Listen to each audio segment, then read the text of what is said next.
ಗದಾಪೂರಗದೇಕ್ಷು ಕಾರ್ಮಕರುಜಾ ಚಕ್ರಾಬ್ಜ ಪಾಶೋತ್ಪಲ ವ್ರೀಹ್ಯಗ್ರ ಸ್ವವಿಷಾನ್ ರತ್ನಕಲಶಾನ್ ಪ್ರೋದ್ದಿತ್ಕರ ಅಂಬೋರುಹ ಧ್ಯೇಯೋ ವಲ್ಲಭಯ ಸಪದ್ಮಕರಯಾಶ್ಲಿಷ್ಟೋಜ್ವಲದ್ಭೂಷಯ ವಿಶ್ವೋತ್ಪತ್ತಿ ವಿನಾಶ ಸಂಸ್ಥಿತಿಕರೋ ವಿಘ್ನೋ ವಿಶಿಷ್ಟಾರ್ಥದ ಮುಕ್ತಾಭಾಂ ದಿವ್ಯವಸ್ತ್ರಾಂ ಮೃಗಮದ ತಿಲಕಾಂ ಪುಲ್ಲಕಲ್ಹಾರಮಾಲಾಂ ಕೇಯೂರೈರ್ ಮೇಖಲಾದ್ಯೈರ್ ನವಮಣಿಖಚಿತೈರ್ ಭೂಷಣೈರ್ ಭಾಸಮಾನಾಂ ಕರ್ಪೂರಾಮೋದವಕ್ತ್ರಾಂ ಅಪರಿಮಿತ ಕೃಪಾಂ ಪೂರ್ಣನೇತ್ರಾರವಿಂದಾಂ ಶ್ರೀಲಕ್ಷ್ಮೀಂ ಪದ್ಮಹಸ್ತಾಂ ಜಿತಪತಿ ಹೃದಯಾಂ ವಿಶ್ವಭೂತ್ಯೈರ್ನಮಾಮಿ. ಆರಾಧ್ಯ ದೇವತೆಯಾದಂತಹ ಮಹಾಗಣಪತಿ ದೇವರನ್ನ ಪೂರ್ಣವಾದಂತಹ ರೀತಿಯಲ್ಲಿ ಭಕ್ತಿಯಿಂದ ಪ್ರಾರ್ಥಿಸಿ ಅವನ ಚರಣಾರವಿಂದಗಳಲ್ಲಿ ನತಮಸ್ತಕನಾಗಿ ಇವತ್ತಿನ ದಿವಸ ವರಮಹಾಲಕ್ಷ್ಮಿ ಅಂತ ಹೇಳುವಂತಹ ವ್ರತ ಆಚರಣೆ ಆರಾಧನೆ ಅದರ ಹಿನ್ನೆಲೆ ಇದಿಷ್ಟರ ಬಗ್ಗೆ ಒಂದೆರಡು ಮಾತನ್ನ ಹಂಚಿಕೊಳ್ಳುವ ಅಂತ ಹೇಳುವ ಉದ್ದೇಶದಿಂದ ಈ ಒಂದು ಚಿಕ್ಕ ಪ್ರಯತ್ನ. ಮೊದಲನೇದಾಗಿ ಎಲ್ಲರಿಗೂ ಕೂಡ ವರಮಹಾಲಕ್ಷ್ಮಿ ಹಬ್ಬದ ಹಾರ್ದಿಕ ಶುಭಾಶಯಗಳು. ಅದೇ ರೀತಿಯಲ್ಲಿ ಮಹಾಲಕ್ಷ್ಮಿ ಅಂತ ಹೇಳುವಂತಹ ಒಂದು ಶಕ್ತಿಯನ್ನ ನಾವು ವರಮಹಾಲಕ್ಷ್ಮಿ ಅಂತ ಆಚರಣೆ ಮಾಡಿಕೊಂಡು ಆರಾಧಿಸಿಕೊಂಡು ಬರ್ತೇವೆ. ಸಾಮಾನ್ಯವಾಗಿ ಪ್ರತಿಯೊಂದು ಹಬ್ಬ ಹರಿದಿನಗಳನ್ನ ಉತ್ಸಾಹದಿಂದ ಉಲ್ಲಾಸದಿಂದ ವಿಶ್ವಾಸದಿಂದ ಭಕ್ತಿಯಿಂದ ಶ್ರದ್ಧೆಯಿಂದ ಇದೆಲ್ಲದರ ಹಿನ್ನೆಲೆಯಲ್ಲಿ ನಾವು ಆರಾಧಿಸಿಕೊಂಡು ಬರುವಂತಹ ಒಂದು ವ್ಯವಸ್ಥೆ ಅಂತ. ಹಾಗಾಗಿ ಯಾವುದೇ ಒಂದು ರೀತಿಯಾದಂತಹ ಆರಾಧನಾ ಶಕ್ತಿಗಳು ಅಥವಾ ಆರಾಧನಾ ವ್ಯವಸ್ಥೆಗಳು ಏನುಂಟ ಅದಕ್ಕೆ ನಿರ್ದಿಷ್ಟವಾದಂಥ ಒಂದು ಹಿನ್ನೆಲೆ ಇರ್ತದೆ ಅಂತ. ನಾವು ಒಂದು ಪೂಜೆಯನ್ನು ಮಾಡುವಂಥದ್ದಾಗ್ಲಿ ಅಥವಾ ಒಂದು ಯಾವುದೇ ಒಂದು ಕೆಲಸ ಕಾರ್ಯಗಳನ್ನು ಮಾಡುವಂಥದ್ದಾಗ್ಲಿ ಅದಕ್ಕೊಂದು ಉದ್ದೇಶ ಅಂತ ಇರ್ತದೆ. ಮಗು ಶಾಲೆಗೆ ಹೋಗಿ ವಿದ್ಯೆ ಕಲಿತದೆ ಅಂತ ಹೇಳಿ ಆದರೆ ಅದಕ್ಕೊಂದು ಉದ್ದೇಶ ಇರ್ತದೆ. ಅಪ್ಪ ಅಮ್ಮ ಮಕ್ಕಳನ್ನ ಕಷ್ಟಪಟ್ಟು ಅವರ ಜೀವನದಲ್ಲಿ ಸಂಗ್ರಹಿಸಿದಂತಹ ಸಮಯವನ್ನ ಹಣವನ್ನ ವ್ಯವಸ್ಥೆಯನ್ನ ಎಷ್ಟನ್ನೆಲ್ಲ ಮಕ್ಕಳಿಗೋಸ್ಕರ ವಿನಿಯೋಗ ಮಾಡಿ ಆ ಮಕ್ಕಳು ಒಳ್ಳೆಯದಾಗಿ ಓದ್ಲಿ, ನನಗೆ ಸಿಗದಂತಹ ಭಾಗ್ಯ ಆ ಮಗುವಿಗೆ ಸಿಗ್ಲಿ, ಆ ಮಗುವಿಗೆ ಒಳ್ಳೆಯ ಭವಿಷ್ಯ ಸಿಗ್ಲಿ, ಸಮಾಜದಲ್ಲಿ ಒಂದು ಸತ್ಪ್ರಜೆ ಆಗ್ಲಿ, ಆ ಮಗು 10 ಜನ ಆ ಮಕ್ಕಳನ್ನ ಇವನು ಒಳ್ಳೆಯವನು, ಇವನು ದೊಡ್ಡವನು, ಇವನು ಒಳ್ಳೆಯ ರೀತಿಯಾದಂತಹ ಒಂದು ವ್ಯವಸ್ಥೆಯಲ್ಲಿ ಇದ್ದವನು ಅಂತ ಹೇಳುವ ಗೌರವ ಸಮಾಜ ಆ ಮಕ್ಕಳಿಗೆ ಕೊಟ್ಟಾಗ ಅಥವಾ ಆ ಒಂದು ಮಗು ಬೆಳೆದಂತಹ ಸಂದರ್ಭದಲ್ಲಿ ಸಮಾಜ ಆ ಮಗುವನ್ನ ಗೌರವಿಸಿದಾಗ ತಂದೆ ತಾಯಿಗೆ ಸಿಗುವಂತಹ ಒಂದು ಸಾರ್ಥಕ್ಯದ ಆನಂದವೇ ಬೇರೆ. ಹಾಗಾಗಿ ದೇವರ ಆರಾಧನೆಯಲ್ಲಿ ಕೂಡ ಹಾಗೆ ನಾವು ಈ ಆಚರಣೆಯ ಆರಾಧನೆ ಈ ವ್ಯವಸ್ಥೆಗಳನ್ನ ಅರ್ಥಪೂರ್ಣವಾದ ರೀತಿಯಲ್ಲಿ ಆಚರಿಸಿಕೊಂಡು ಅದು ಪೂರ್ಣವಾದಂತಹ ರೀತಿಯಲ್ಲಿ ಸಂಪನ್ನಗೊಂಡಾಗ ಅದರಲ್ಲಿ ಸಿಗುವಂತಹ ಆತ್ಮತೃಪ್ತಿಯೇ ಬೇರೆ. ಹಾಗಾಗಿ ಈ ಆತ್ಮತೃಪ್ತಿ ಅಂತ ಹೇಳುವಂಥದ್ದನ್ನ ಯಾವುದೇ ಹಣದಿಂದ ಯಾವುದೇ ಬೆಲೆ ತೆತ್ತು ಅಥವಾ ಯಾವುದೇ ಒಂದು ರೀತಿಯಾದಂತಹ ಉಡುಗೊರೆ ಇತ್ಯಾದಿಗಳನ್ನು ಕೊಡುವುದರಿಂದ ನಮಗೆ ಖರೀದಿಸ್ಲಿಕ್ಕೆ ಸಾಧ್ಯ ಇಲ್ಲ. ಹಾಗಾಗಿ ಅದು ನಮಗೆ ಪೂರ್ಣವಾದ ರೀತಿಯಲ್ಲಿ ಆ ಆತ್ಮತೃಪ್ತಿ ಅಂತ ಹೇಳುವಂಥದ್ದು ಅದು ಅನುಭವಕ್ಕೆ ಬರುವಂತಹ ಅನನ್ಯ ಸಂತೋಷ ಅಂತ ಹೇಳುವಂಥದ್ದು ಸತ್ಯವಾಕ್ಯ. ಹಾಗಾಗಿ ಆ ಅನನ್ಯವಾದಂತಹ ಸಂತೋಷ ನಮಗೆ ಶಾಶ್ವತವಾಗಿರಬೇಕು ಅಂತ ಹೇಳಿ ಆದಂತಹ ಹಿನ್ನೆಲೆಯಲ್ಲಿ ಅಥವಾ ಅದಕ್ಕೆ ಸಂಬಂಧಪಟ್ಟಂತಹ ರೀತಿಯಲ್ಲಿ ಆ ಅನನ್ಯವಾದಂತಹ ಸಂತೋಷ ಅಂತ ಹೇಳುವಂಥದ್ದು ಪೂರ್ಣವಾದ ರೀತಿಯಲ್ಲಿ ನಮಗೆ ಅನುಭವಿಸುವಂತಹ ಭಾಗ್ಯ ಪ್ರತಿಯೊಂದು ಕಾಲಕ್ಕೂ ಕೂಡ ಸಿಗಬೇಕು ಅಂತ ಹೇಳುವಂತಹ ಉದ್ದೇಶದಲ್ಲಿಯೇ ಈ ಒಂದು ಚಿಕ್ಕದಾದಂತಹ ಪ್ರಯತ್ನ. ಲಕ್ಷ್ಮಿ ಅಂತ ಹೇಳುವಂತಹ ದೇವರನ್ನ ನಾವು ಆರಾಧನೆ ಮಾಡುವಂಥದ್ದು. ಲಕ್ಷ್ಮಿ ಯಾರು? ವಿಷ್ಣುವಿನ ಪತ್ನಿ ಲಕ್ಷ್ಮಿ ಅಂತ, ವಿಷ್ಣು ವಾಮಾಂಕ ಸಂಸ್ಥಾಂ ಅಂತ ನಾವು ಲಕ್ಷ್ಮಿಯನ್ನ ಪ್ರಾರ್ಥನೆ ಮಾಡಿಕೊಳ್ತೇವೆ ಅಥವಾ ಧ್ಯಾನಿಸ್ತೇವೆ. ಹಾಗಾಗಿ ಲಕ್ಷ್ಮಿ ಅಂತ ಹೇಳುವಂತಹ ಶಬ್ದದ ಮೂಲ ಅರ್ಥ ಐಶ್ವರ್ಯ ಅಂತ ಹೇಳುವಂಥದ್ದಾಗಿದೆ. ಲಕ್ಷ್ಮಿ ಅಂತ ಹೇಳುವಂತಹ ಶಬ್ದಕ್ಕೆ ಇನ್ನೊಂದು ನಾವು ಅರ್ಥವನ್ನ ಹೇಗೆ ತಿಳ್ಕೊಳ್ಬಹುದು ಅಂತ ಹೇಳಿದ್ರೆ, ಲಕ್ಷಯತಿ ಭಕ್ತಜನಾನ್ ಪಶ್ಯತಿ ಇತಿ ಲಕ್ಷ್ಮಿ ಅಂತ. ತನ್ನ ಭಕ್ತರನ್ನ ಕೃಪಾದೃಷ್ಟಿಯಿಂದ ನೋಡುವಂತಹ ಒಬ್ಬಳು ಇದ್ರೆ ಅಥವಾ ಒಬ್ಬಳು ತಾಯಿ ಇದ್ರೆ ಅವಳನ್ನ ಲಕ್ಷ್ಮಿ ಅಂತ ಕರಿತೇವೆ. ಹಾಗಾಗಿ ಐಶ್ವರ್ಯ ಅಂತ ಹೇಳುವಂಥದ್ದು ಅಥವಾ ಸಂಪತ್ತು ಅಂತ ಸಾಮಾನ್ಯವಾದ ಅರ್ಥದಲ್ಲಿ ನಾವು ಸಂಪತ್ತು ಅಂತ ಹೇಳುವಾಗ ಏನನ್ನೆಲ್ಲ ಸಂಪತ್ತು ಅಂತ ಹೇಳ್ತೇವೆ? ನಮಗೆ ಸಾಮಾನ್ಯವಾದ ರೀತಿಯಲ್ಲಿ ಸಂಪತ್ತು ಅಂತ ಹೇಳಿದ್ರೆ ಅದಕ್ಕೆ ಒಂದೇ ಉದಾಹರಣೆ ಅಥವಾ ಒಂದೇ ಅರ್ಥ ನಮಗೆ ಗೊತ್ತಿರುವಂಥದ್ದು ಕಾಸು ಅಂತ ಅಲ್ವಾ, ಅಥವಾ ಬಂಗಾರ ಕಾಸು. ನಾವೇನೆಲ್ಲ ಇಲ್ಲಿ ಒಂದು ಲೌಕಿಕವಾದಂತಹ ಸಂಪತ್ತು ಹೇಳ್ತೇವೆ ಅದು ಮಾತ್ರ ಸಂಪತ್ತು ಅಂತ, ಅಷ್ಟಲ್ಲ ಅರ್ಥ. ನಾವು ಐಶ್ವರ್ಯ ಅಂತ ತಿಳ್ಕೊಂಡ್ರೆ ಅಥವಾ ಐಶ್ವರ್ಯ ಅಂತ ಹೇಳುವ ಶಬ್ದಕ್ಕೆ ನಾವು ಹೋದ್ರೆ ಅಷ್ಟೈಶ್ವರ್ಯ ಅಂತ ಹೇಳ್ತೇವೆ ಅಲ್ವಾ. ಅಷ್ಟೈಶ್ವರ್ಯವನ್ನು ಕೊಡುವಂಥವಳು ಅಂದ್ರೆ ಏನು ಅಷ್ಟೈಶ್ವರ್ಯ ಅಂತ ಕೇಳಿದ್ರೆ ಹಾಗಾದ್ರೆ ಐಶ್ವರ್ಯದಲ್ಲಿ 8 ವಿಧ ಉಂಟು ಅಂತ ಆಯ್ತು. ನಾವು ಹೇಳುವಂತ ಸಂಪತ್ತು ಒಂದೇ ವಿಧ ಅಲ್ವಾ. ಹಾಗಾದ್ರೆ ಉಳಿದಂತ 7 ಯಾವುದು ಅಂತ ಕಲ್ಪನೆ ಮಾಡಿಕೊಂಡ್ರೆ ಅಥವಾ ತಿಳ್ಕೊಳ್ಳುವಂತಹ ಪ್ರಯತ್ನ ನಾವು ಮಾಡ್ತಾ ಹೋದರೆ ಅಲ್ಲಿ ಅನ್ನ, ಅರ್ಥ, ಅಧಿಕಾರ, ರೂಪ, ಸಂಸಾರ ಅಥವಾ ಕುಟುಂಬ, ಸತ್ಕೀರ್ತಿ, ಗೌರವ, ಇದರೊಂದಿಗೆ ಸೇರಿಕೊಂಡಂತಹ ಸಂತೃಪ್ತಿ, ಅದೇ ರೀತಿಯಲ್ಲಿ ಸತ್ಕೀರ್ತಿ ಅಥವಾ ಆಯುಷ್ಯ, ಅದಕ್ಕೆ ಸಂಬಂಧಪಟ್ಟಂತಹ ಸತ್ಕೀರ್ತಿ, ಇದಿಷ್ಟನ್ನು ನಾವು ಅಷ್ಟೈಶ್ವರ್ಯಗಳು ಅಂತ ಕಲ್ಪಿಸಿಕೊಳ್ಬೋದು. ಹಾಗಾಗಿ ಮನುಷ್ಯನಿಗೆ ಸಾಮಾನ್ಯವಾದ ರೀತಿಯಲ್ಲಿ ನಮಗೆ ಎಷ್ಟು ಸಂಪತ್ತಿರ್ಬೋದು, ಆದರೆ ಸಂಪತ್ತು ಎಷ್ಟಿದ್ರೂ ಕೂಡ ಅದನ್ನು ಅನುಭವಿಸುವಂತಹ ಆರೋಗ್ಯ ಇಲ್ಲದಿದ್ದರೆ ಆ ಸಂಪತ್ತಿಗೆ ಅರ್ಥವೇ ಇಲ್ಲ ಅಲ್ವಾ. ಮನುಷ್ಯ ಪರಾವಲಂಬಿಯಾಗಿ ಬದುಕಬಾರದು. ನಮ್ಮ ಕೈ, ಕಾಲು, ಕಣ್ಣು, ಮನಸ್ಸು, ಶರೀರ ಇದೆಲ್ಲವೂ ಕೂಡ ಸರಿಯಾಗಿರಬೇಕು ಅಂತ ನಾವು ಕೇಳ್ತೇವೆ. ಆಗ ಅದಕ್ಕೆ ಬೇಕಾದಂತಹ ಅನ್ನಾಹಾರಾದಿಗಳು ಸರಿಯಾಗಿ ಹೋಗಬೇಕು. ಆ ಅನ್ನಾಹಾರಾದಿಗಳು ಸರಿಯಾಗಿ ನಾವು ಸೇವನೆ ಮಾಡಬೇಕಾದ್ರೆ ಅದಕ್ಕೆ ಬೇಕಾದಂಥ ಆರೋಗ್ಯವೂ ಬೇಕು, ದುಡಿಲಿಕ್ಕೆ ಬೇಕಾದಂಥ ವ್ಯವಸ್ಥೆಯೂ ಬೇಕು. ಇದಿಷ್ಟು ಒಂದನೇ ಭಾಗ್ಯ ಅಂತ ನಮಗಾಯಿತು ಅಲ್ವಾ, ಅರ್ಥ ಆಯಿತು ನಮಗೆ ಒಂದನೇ ಭಾಗ್ಯ ಅಂತ. ಇನ್ನು ಅರ್ಥ, ಎರಡನೇದು ಅರ್ಥ ಅಂತ ಹೇಳಿದ್ರೆ ಏನು? ನಾವು ಈಗ ಸಾಮಾನ್ಯವಾಗಿ ಏನು ಹೇಳ್ತೇವೆ, ಕಾಸು ಅಂತ ಹೇಳ್ತೇವೆ. ನಮ್ಮ ಆಡು ಭಾಷೆಯಲ್ಲಿ, ತುಳು ಭಾಷೆಯಲ್ಲಿ ನಾವು ಕಾಸು ಬಂತೇರು ಅಥವಾ ಕಾಸಾಂಡು ಅಂತ ಹೇಳ್ತೇವೆ. ಆ ಕಾಸು ಅಂತ ಹೇಳುವಂಥದ್ದು ಅಥವಾ ಲೌಕಿಕವಾದಂತಹ ಸಂಪತ್ತು ಏನುಂಟ, ಹಣ ಅಂತ ಹೇಳುವಂಥದ್ದು ಏನುಂಟ, ಅದು ಎರಡನೇ ಸಂಪತ್ತಾಯಿತು ಅಂತ. ಹಾಗಾಗಿ ಎರಡು ರೀತಿಯಾದಂತಹ ಸಂಪತ್ತಾದಾಗ ಮೂರನೇದಾಗಿ ಮನುಷ್ಯನಿಗೆ ಬೇಕಾದ್ದೇನು ಅಂತ ಕೇಳಿದ್ರೆ ಅವನ ಮಾತಿಗೊಂದು ಬೆಲೆ ಬೇಕು ಅಂತ ಅರ್ಥ. ಮನುಷ್ಯನಿಗೆ ಅವನ ಮಾತಿಗೆ ಬೆಲೆ ಇಲ್ಲ ಅಂತ ಹೇಳಿ ಆದರೆ ಅವನಿಗೆ ಅದು ಅಪಮಾನ ಆಗ್ತದೆ, ಅಥವಾ ಅದರಿಂದ ಅವನಿಗೆ ಯಾರು ಏನೇ ತಿಳ್ಕೊಳ್ತಾರೋ ಗೊತ್ತಿಲ್ಲ, ಅವನ ಒಳಗೆ ಅವನು ಹೊಂದಿಕೊಳ್ತಾನೆ. ಮನುಷ್ಯ ಅವನು ಮಾಡಿದಂತಹ ಅಥವಾ ಅವನು ಮಾತಾಡಿದಂತಹ ಮಾತಿಗೆ ಬೆಲೆ ಇಲ್ಲದೆ ಹೋಯಿತು, ಗೌರವವಿಲ್ಲದೆ ಹೋಯಿತು, ಅದಕ್ಕೊಂದು ನಿರ್ದಿಷ್ಟವಾದಂತಹ ಕೇಳುಗರಿಲ್ಲದೆ ಅದಕ್ಕೆ ಏನೋ ಒಂದು ಬೆಲೆಯೇ ಇಲ್ಲದೆ ಹೋದಾಗ ಅವನಿಗೆ ಸಹಜವಾಗಿ ಅವನು ಹೊಂದಿಕೊಳ್ತಾನೆ. ಆದ ಕಾರಣ ಅವನಿಗೆ ಏನು ಬೇಕು ಅಂತ ಕೇಳಿದ್ರೆ ಅವನ ಮನೆಯಲ್ಲಿಯೋ ಅವನ ವೃತ್ತಿಯಲ್ಲಿಯೋ ಅಥವಾ ಅವನ ಜೀವನದಲ್ಲಿಯೋ ನಿರ್ದಿಷ್ಟವಾದಂತಹ ಅಧಿಕಾರ ಬೇಕು ಅಂತ ಅರ್ಥ.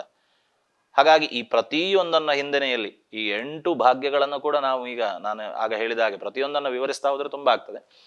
ಅಂತೂ ಈ 8 ಭಾಗ್ಯಗಳಿಗೂ ಕೂಡ ಸೇರಿ ನಾವು ಅಷ್ಟೈಶ್ವರ್ಯ ಅಂತ ಹೇಳ್ತೇವೆ. ಹಾಗಾಗಿ ಆ ಅಷ್ಟೈಶ್ವರ್ಯಗಳನ್ನ ನಮಗೆ ಕಾಲಕಾಲಕ್ಕೆ ಯಾವುದನ್ನ ಕೊಡಬೇಕು ಅಂತ ಹೇಳಿಕೊಂಡು ತಿಳ್ಕೊಂಡು ಅದನ್ನ ಸರಿಯಾದಂತಹ ಪ್ರಮಾಣದಲ್ಲಿ, ಸರಿಯಾದಂತಹ ರೂಪದಲ್ಲಿ, ಸರಿಯಾದಂತಹ ಸಮಯದಲ್ಲಿ ನಮಗೆ ಪೂರ್ಣವಾಗಿ ಕೊಡುವಂತಹ ಒಂದು ಅನನ್ಯವಾದಂತಹ ಆ ಅಗೋಚರವಾದಂತಹ ಅನುಗ್ರಹ ರೂಪದಲ್ಲಿರುವಂತಹ ಒಂದು ಶಕ್ತಿಯನ್ನ ನಾವು ಲಕ್ಷ್ಮಿ ಅಂತ ಕರಿಬೋದು. ಹಾಗಾಗಿ ಅದನ್ನೇ ಹೇಳುವಂಥದ್ದು ಲಕ್ಷಯತಿ ಭಕ್ತ ಪಶ್ಯತಿ ಭಕ್ತಜನಾನೈತಿ ಲಕ್ಷ್ಮಿ ಅಂತ. ಹಾಗಾಗಿ ಯಾರ್ಯಾರಿಗೆ ಯಾವಾಗ ಏನೇನು ಬೇಕು ಅಂತ, ಉದಾಹರಣೆಗೆ ತುಂಬ ನಮಗೊಂದು ಹೊಟ್ಟೆ ಹಸಿವಾಗಿದೆ, ತುಂಬ ನಮಗೆ ಏನೂ ಸಿಗುವುದಿಲ್ಲ ಇವತ್ತು ಅಂತ ಹೇಳಿ ಆದಂಥ ಸಂದರ್ಭ, ಅಥವಾ ನಾವೆಲ್ಲೂ ಹೋಗಿ ಸಿಕ್ಕಿಬಿದ್ದಿದ್ದೇವೆ, ನಮಗೇನು ಭಾಗ್ಯವೇ ಇಲ್ಲ, ಏನು ಹೊಟ್ಟೆಗೆ ಏನು ಬೀಳಲೇ ಇಲ್ಲ ಇವತ್ತು ಅಂತ ಹೇಳುವಂತಹ ಒಂದು ಪರಿಸ್ಥಿತಿಯಲ್ಲಿ ನಮಗೆ ದುಡ್ಡು ಬೇಕಾ? ಬೇಡ. ಆಗ ನಮಗೆ ಬೇಕಾದ್ದೇನು ಅಂತ ಕೇಳಿದ್ರೆ ಅನ್ನವೇ. ಹಾಗಾಗಿ ಆಗ ಆ ಅನ್ನವನ್ನು ಅವಳು ಯಾವುದೋ ಒಂದು ರೂಪದಲ್ಲಿ ಯಾರೋ ಒಬ್ಬ ಪುಣ್ಯಾತ್ಮ ಬಂದು ನಮಗೊಂದೆಷ್ಟೋ ಊಟಕ್ಕೆ ವ್ಯವಸ್ಥೆ ಮಾಡಿಕೊಟ್ಟ ಅಂತ ಹೇಳಿ ಆದರೆ ಅದು ನಿಜವಾದಂತಹ ಒಂದು ಸಂಪತ್ತು ನಮಗೆ ಅಂತ. ಆಗ ಅವಳು ಆ ಅನುಗ್ರಹ ರೂಪದಲ್ಲಿ ಅದನ್ನು ಗಳಿಸಿಕೊಟ್ಲು ಅಂತ ಅರ್ಥ. ಹಾಗಾಗಿ ಈ ಪ್ರತಿಯೊಂದು ಸ್ಥಿತಿಯು ಅರ್ಥ, ಎಲ್ಲಿಯೋ ಯಾವುದೋ ಊರಿಗೆ ಹೋಗಿರ್ತೇವೆ, ಕೈಯಲ್ಲಿರುವಂತಹ ಹಣ ಎಲ್ಲ ಖರ್ಚಾಗಿರ್ತದೆ, ಬೇರೆ ಬೇರೆ ಯಾವ ವ್ಯವಸ್ಥೆಯೂ ಕೂಡ ನಮ್ಮಲ್ಲಿ ಇಲ್ಲ ಅಂತ ಹೇಳಿ ಆದಾಗ ಯಾವುದೋ ರೂಪದಲ್ಲಿ ನಮಗೆ ಆ ಸಂಪತ್ತು ಅಂತ ಹೇಳುವಂಥದ್ದು ಪ್ರಾಪ್ತಿಯಾದಾಗ ಆ ಕಾಲಕ್ಕೆ ಅವನಿಗೆ ಅದೇ ಅವಶ್ಯಕ ಅಂತ. ಹಾಗಾಗಿ ಯಾರ್ಯಾರಿಗೆ ಯಾವಾಗ ಏನೇನು ವ್ಯವಸ್ಥೆಗಳು ಬೇಕೋ ಅದನ್ನ ಈ ಭಾಗ್ಯದ ರೂಪವಾಗಿ ನಮಗೆ ಅನುಗ್ರಹ ಮಾಡಿ ಕೊಡುವಂತಹ ಒಂದು ಶಕ್ತಿಯನ್ನೇ ನಾವು ಲಕ್ಷ್ಮಿ ಅಂತ ಕರೆಯುವಂಥದ್ದು. ಇನ್ನೊಂದು ಮಾತೇನು ಅಂತ ಕೇಳಿದ್ರೆ, ಶ್ರೀ ಸೂಕ್ತದಲ್ಲಿ ಅಂದ್ರೆ ಲಕ್ಷ್ಮಿಗೆ ಸಂಬಂಧಪಟ್ಟಂತಹ ಮಂತ್ರಗಳಲ್ಲಿ ಒಂದು ಮಾತು ಬರ್ತದೆ, ಲಕ್ಷ್ಮೀಂ ಮನಪಗಾಮಿನೀಂ ಅಂತ. ಲಕ್ಷ್ಮಿ ಯಾವಾಗಲೂ ಚಂಚಲೆ ಅಂತ ನಮ್ಮ ಹಿರಿಯರು ಕೂಡ ಅದನ್ನ ಅರ್ಥಪೂರ್ಣವಾಗಿ ಅಂದ್ರೆ ಅವರ ಅನುಭವದ ಹಿನ್ನೆಲೆಯಲ್ಲಿ ಹೇಳ್ತಿದ್ರು. ವೇದವು ಕೂಡ ಅದನ್ನೇ ಹೇಳಿದೆ, ಲಕ್ಷ್ಮೀ ಮನಪಗಾಮಿನೀಂ ಅಂತ, ಮನಸ್ಸು ಬಂದಲ್ಲಿ ಹೋಗೋಳು, ಅರ್ಥಾತ್ ಚಂಚಲೆ ಅಂತ ಅರ್ಥ. ಹಾಗಾಗಿ ಆ ಮನಸ್ಸು ಬಂದಲ್ಲಿ ಹೋಗುವಂತಹ ಲಕ್ಷ್ಮಿಯನ್ನ, ಚಂಚಲೆಯಾದಂತಹ ಮಹಾಲಕ್ಷ್ಮಿಯನ್ನ ನಾವು ನಮ್ಮಲ್ಲಿ ಉಳಿಸಿಕೊಳ್ಬೇಕಾದ್ರೆ ಹೇಗೆ ಉಳಿಸಿಕೊಳ್ಳುವುದು ಅಲ್ವಾ? ನಮಗೆ ಲಕ್ಷ್ಮಿ ಬೇಕೇ ಬೇಕು, ಸಂಪತ್ತು ನಮಗೆ ಬೇಕೇ ಬೇಕು, ಈ 8 ಭಾಗ್ಯಗಳು ಕೂಡ ನಮಗೆ ಬೇಕೇ ಬೇಕು ಜೀವನದಲ್ಲಿ. ಹಾಗಾಗಿ ಅದನ್ನ ನಮ್ಮಿಂದ ಅದು ಕೈ ಜಾರದಂತೆ ನಮ್ಮಲ್ಲೇ ವಶಪಡಿಸಿಕೊಂಡು ನಾವು ಹೇಗೆ ಇರ್ಬೋದು ಅಂತ ಹೇಳುವಂಥದ್ದು, ಅಥವಾ ಲಕ್ಷ್ಮಿಯ ಒಂದು ಅನುಗ್ರಹವನ್ನು ನಾವು ಹೇಗೆ ಸಂಪಾದನೆ ಮಾಡ್ಬೋದು ಯಾವಾಗ್ಲೂ ಅಂತ ಕೇಳಿದ್ರೆ ಅದಕ್ಕೆ ಒಂದು ನಿರ್ದಿಷ್ಟವಾದಂಥ ಸಂಸ್ಕಾರವನ್ನ ಹೇಳ್ತಾರೆ. ಏನು ಸಂಸ್ಕಾರ ಅಂದ್ರೆ, ಚಾಣಕ್ಯ ನೀತಿಯಲ್ಲಿ ಒಂದು ಮಾತು ಬರುತ್ತದೆ, ಮನುಷ್ಯನ ಜೀವನದಲ್ಲಿ ಮೂರ್ಖೋ ಯತ್ರ ನ ಪೂಜ್ಯಂತೆ ಧಾನ್ಯಂ ಯತ್ರ ಸುಸಂಚಿತಂ ದಂಪತ್ಯೋ ಕಲಹಂ ನಾಸ್ತಿ ತತ್ರ ಶ್ರೀ ಸ್ವಯಮಾಗತ ಅಂತ ಒಂದು ಮಾತು ಹೇಳ್ತಾನೆ. ಶ್ರೀ ಅಂದ್ರೆ ಶಬ್ದ ಲಕ್ಷ್ಮಿ, ಐಶ್ವರ್ಯ ಅಂತ ಅರ್ಥ. ಅವಳು ತನ್ನಷ್ಟಕ್ಕೆ ಬರ್ತಾಳಂತೆ, ಅವಳನ್ನು ಬಾ ಅಂತ ಕರಿಬೇಕಂತ ಇಲ್ಲ ನಾವು ಅಂತ. ಹಾಗಾಗಿ ಅವಳೇ ಬರ್ತಾಳೆ. ಹಾಗಾಗಿ ಅವಳು ಬರ್ತಾಳೆ ಅಂತ ಹೇಳಿ ಆದ್ರೆ ಅವಳು ಬರಬೇಕಾದ್ರೆ ನಾವು ಏನು ಮಾಡಬೇಕು? ನಮ್ಮಲ್ಲಿರುವಂತಹ ಮಾನದಂಡ ಏನು? ನಮಗಿರುವಂತಹ ಅರ್ಹತೆ ಏನು? ಲಕ್ಷ್ಮಿ ಬರಬೇಕಾದ್ರೆ ನಮಗೆ ಏನು ಅರ್ಹತೆ ಬೇಕು? ಅದಕ್ಕೆ ಸುಲಭ ಉಪಾಯ ಹೇಳಿದ್ದಾರೆ. ಮೂರ್ಖೋ ಯತ್ರನ ಪೂಜ್ಯಂತೆ, ಮೂರ್ಖನಿಗೆ ಗೌರವ ಕೊಡಬಾರದು ಅಂತ. ಆಯ್ತಾ? ಮೂರ್ಖತನವಾದಂತಹ ಮಾತನ್ನ ಒಬ್ಬ ಮಾತಾಡ್ತಾನೆ, ಅವನು ಮೂರ್ಖ ಅಂತ ಹೇಳಿ ಆದರೆ, ಅಥವಾ ನಾವು ಮೂರ್ಖತನದ ನಿರ್ಧಾರಗಳನ್ನ ಜೀವನದಲ್ಲಿ ತೆಗೆದುಕೊಳ್ತೇವೆ ಅಂತ ಹೇಳಿ ಆದ್ರೆ ಅದರಿಂದ ದೂರ ಸರಿದು ಮಾಡುವಂತಹ ಕೆಲಸದಲ್ಲಿ ಅಥವಾ ನಡೆಸುವಂತಹ ಕಾರ್ಯದಲ್ಲಿ ಪ್ರಾಮಾಣಿಕತೆಯನ್ನ, ಅದರಲ್ಲಿ ಪೂರ್ಣವಾದಂತಹ ಒಂದು ನಮ್ಮ ಪ್ರಯತ್ನವನ್ನ, ಅದಕ್ಕೆ ಬೇಕಾದಂತಹ ಎಲ್ಲ ಅರ್ಹತೆಗಳನ್ನ, ಯಾವ ಕರ್ತವ್ಯವನ್ನ ಹೇಗೆ ಮಾಡ್ಬೋದು ಅಂತ ಹೇಳುವಂತಹ ಒಂದು ಅರ್ಹತೆ ಮತ್ತು ಅನುಭವ, ಹಿರಿಯರ ಮಾತು, ಇದೆಲ್ಲವನ್ನ ಮಿಶ್ರ ಮಾಡಿಕೊಂಡು ಸರಿಯಾದಂತಹ ನಿರ್ಧಾರವನ್ನ ತೆಗೆದುಕೊಂಡು ಮುಂದಿನ ಹೆಜ್ಜೆ ಇಡುವಂತಹ ಒಂದು ವ್ಯಕ್ತಿತ್ವವನ್ನ ನಾವು ರೂಪುಗೊಳಿಸಿಕೊಳ್ಳುವಂಥದ್ದು ಲಕ್ಷ್ಮಿಯ ಅನುಗ್ರಹವನ್ನ ಸಂಪಾದನೆ ಮಾಡಲಿಕ್ಕೆ ಒಂದನೇ ಅರ್ಹತೆ ಅಂತ ಅರ್ಥ. ಮೂರ್ಖೋ ಯತ್ರ ನ ಪೂಜ್ಯಂತೆ ಅಂದ್ರೆ ಇಷ್ಟು ಅರ್ಥಗಳನ್ನು ನಾವು ಹೇಳ್ಬೋದು. ಎರಡನೇದಾಗಿ ಧಾನ್ಯಂ ಯತ್ರ ಸುಸಂಚಿತಂ ಅಂತ, ಮನೆಯಲ್ಲಿ ದವಸ ಧಾನ್ಯಗಳು ಯಾವಾಗಲೂ ತುಂಬಿರ್ಬೇಕಂತೆ. ದವಸ ಧಾನ್ಯ ಅಂತ ಹೇಳುವಂಥದ್ದು ಮನೆಯಲ್ಲಿ ಮಾತ್ರ ತುಂಬಿರುವುದಲ್ಲ, ಪರಿಸರದಲ್ಲೂ ತುಂಬಿರಬೇಕು, ಸಮಾಜದಲ್ಲೂ ತುಂಬಿರಬೇಕು, ದೇಶದಲ್ಲೂ ತುಂಬಿರಬೇಕು ಅಲ್ವಾ? ಹಾಗಾಗಿ ಧಾನ್ಯಂ ಯತ್ರ ಸುಸಂಚಿತಂ ಅಂತ ಹೇಳಿದ್ರೆ ನಾವು ಒಳ್ಳೆಯ ರೀತಿಯಾದಂತಹ ಕೃಷಿ ಅಥವಾ ಅದಕ್ಕೆ ಸಂಬಂಧಪಟ್ಟಂತಹ ಏನೆಲ್ಲ ಬೆಳೆಗಳನ್ನ ಕಾಲ ಕಾಲಕ್ಕೆ ಬೆಳಿಬೇಕು. ಅಲ್ಲಿ ಯಾವುದೇ ಒಂದು ದಾರಿದ್ರ್ಯ ಅವಸ್ಥೆ ಇರಬಾರದು, ಸುಭಿಕ್ಷೆ ಇರಬೇಕು ಅಂತ ಅರ್ಥ. ಹಾಗಾಗಿ ಯಾರ್ಯಾರು ಬೆಳೆಗಳನ್ನ ಬೆಳಿಬೇಕು ಅವರು ಬೆಳಿಬೇಕು, ಅದಕ್ಕೆ ತಕ್ಕದಾದಂತಹ ಒಂದು ಗೌರವವನ್ನು ಅವನಿಗೂ ನಾವು ಕೊಡಬೇಕು. ಯಾವುದೇ ಒಂದು ವ್ಯಕ್ತಿಯನ್ನು ನಾವು ಹೀನಾಯವಾದಂತಹ ವಿಚಾರಗಳಲ್ಲಿ ಮಾತುಗಳಿಂದ ನಾವು ಅವನನ್ನು ಅವಮಾನಿಸಬಾರದು. ಪ್ರತಿಯೊಬ್ಬರನ್ನು ಕೂಡ ಹೃದಯದಿಂದಲೇ ನಾವು ಗೌರವಿಸಬೇಕು. ಇದು ಲಕ್ಷ್ಮಿಗೆ ಅತ್ಯಂತ ಪ್ರೀತಿಪೂರ್ವಕವಾದಂತಹ ಕೆಲಸ ಕಾರ್ಯಗಳು ಅಂತ. ಹಾಗಾಗಿ ಲೋಕದಲ್ಲಿ ಮನೆಯಲ್ಲಿ ನಮ್ಮ ಹಿರಿಯರು ಹೇಳ್ತಿದ್ರು, ಅಕ್ಕಿಯ ಡಬ್ಬಿ ಶಬ್ದ ಬರಬಾರದು ಅಂತ ಹೇಳ್ತಿದ್ರು. ನಮ್ಗೆ ಗೊತ್ತಿರ್ಬೋದು.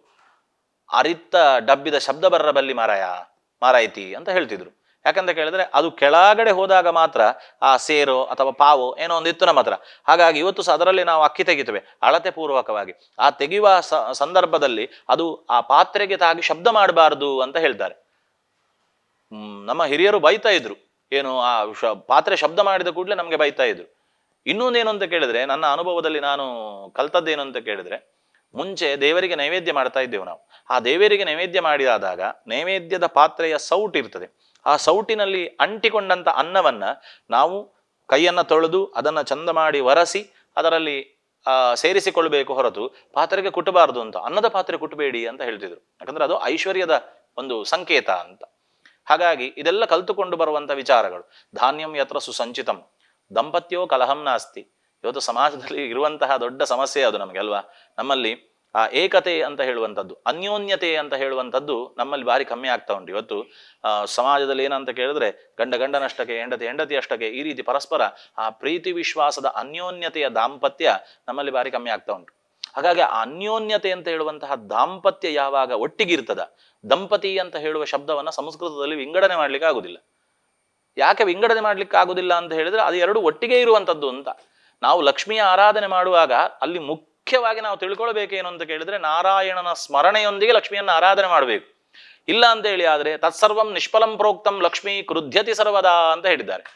ಸ್ಪಷ್ಟ ಲಕ್ಷ್ಮೀನಾರಾಯಣ ಹೃದಯದಲ್ಲಿ ಬರ್ತದೆ. ನಾರಾಯಣನ ಸ್ಮರಣೆ ಮಾಡದೆ ಲಕ್ಷ್ಮಿಯನ್ನ ಆರಾಧನೆ ಮಾಡಿಕೊಂಡು ಬಂದ್ರೆ ಮಹಾಲಕ್ಷ್ಮಿಗೆ ಕೋಪ ಬರ್ತದೆ ಅಂತ.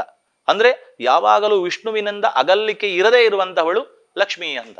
ಹಾಗಾಗಿ ನಾವು ವೈಕುಂಠದ ಕಲ್ಪನೆಯನ್ನ ಮಾಡಿಕೊಂಡ್ರೆ ನಮಗೆ ಗೊತ್ತಾಗ್ತದೆ, ನಾರಾಯಣನ ಪಾದಪದ್ಮದಲ್ಲಿ ಆ ನಾರಾಯಣನ ಪಾದ ಸೇವೆಯನ್ನ ಮಾಡ್ತಾ ಇರುವಂತಹ ಮಹಾಲಕ್ಷ್ಮಿಯನ್ನ ತನ್ನ ವಕ್ಷಸ್ಥಲದಲ್ಲಿ ಕೂತುಗೊಳಿಸಿ ಅವಳಿಗೆ ಸ್ಥಾನ ಎಲ್ಲಿ ಕೊಟ್ಟ ಅಂದ್ರೆ ತನ್ನ ಹೃದಯದಲ್ಲಿ ಸ್ಥಾನ ಕೊಟ್ಟ ಅಂತ ಪರಮಾತ್ಮ.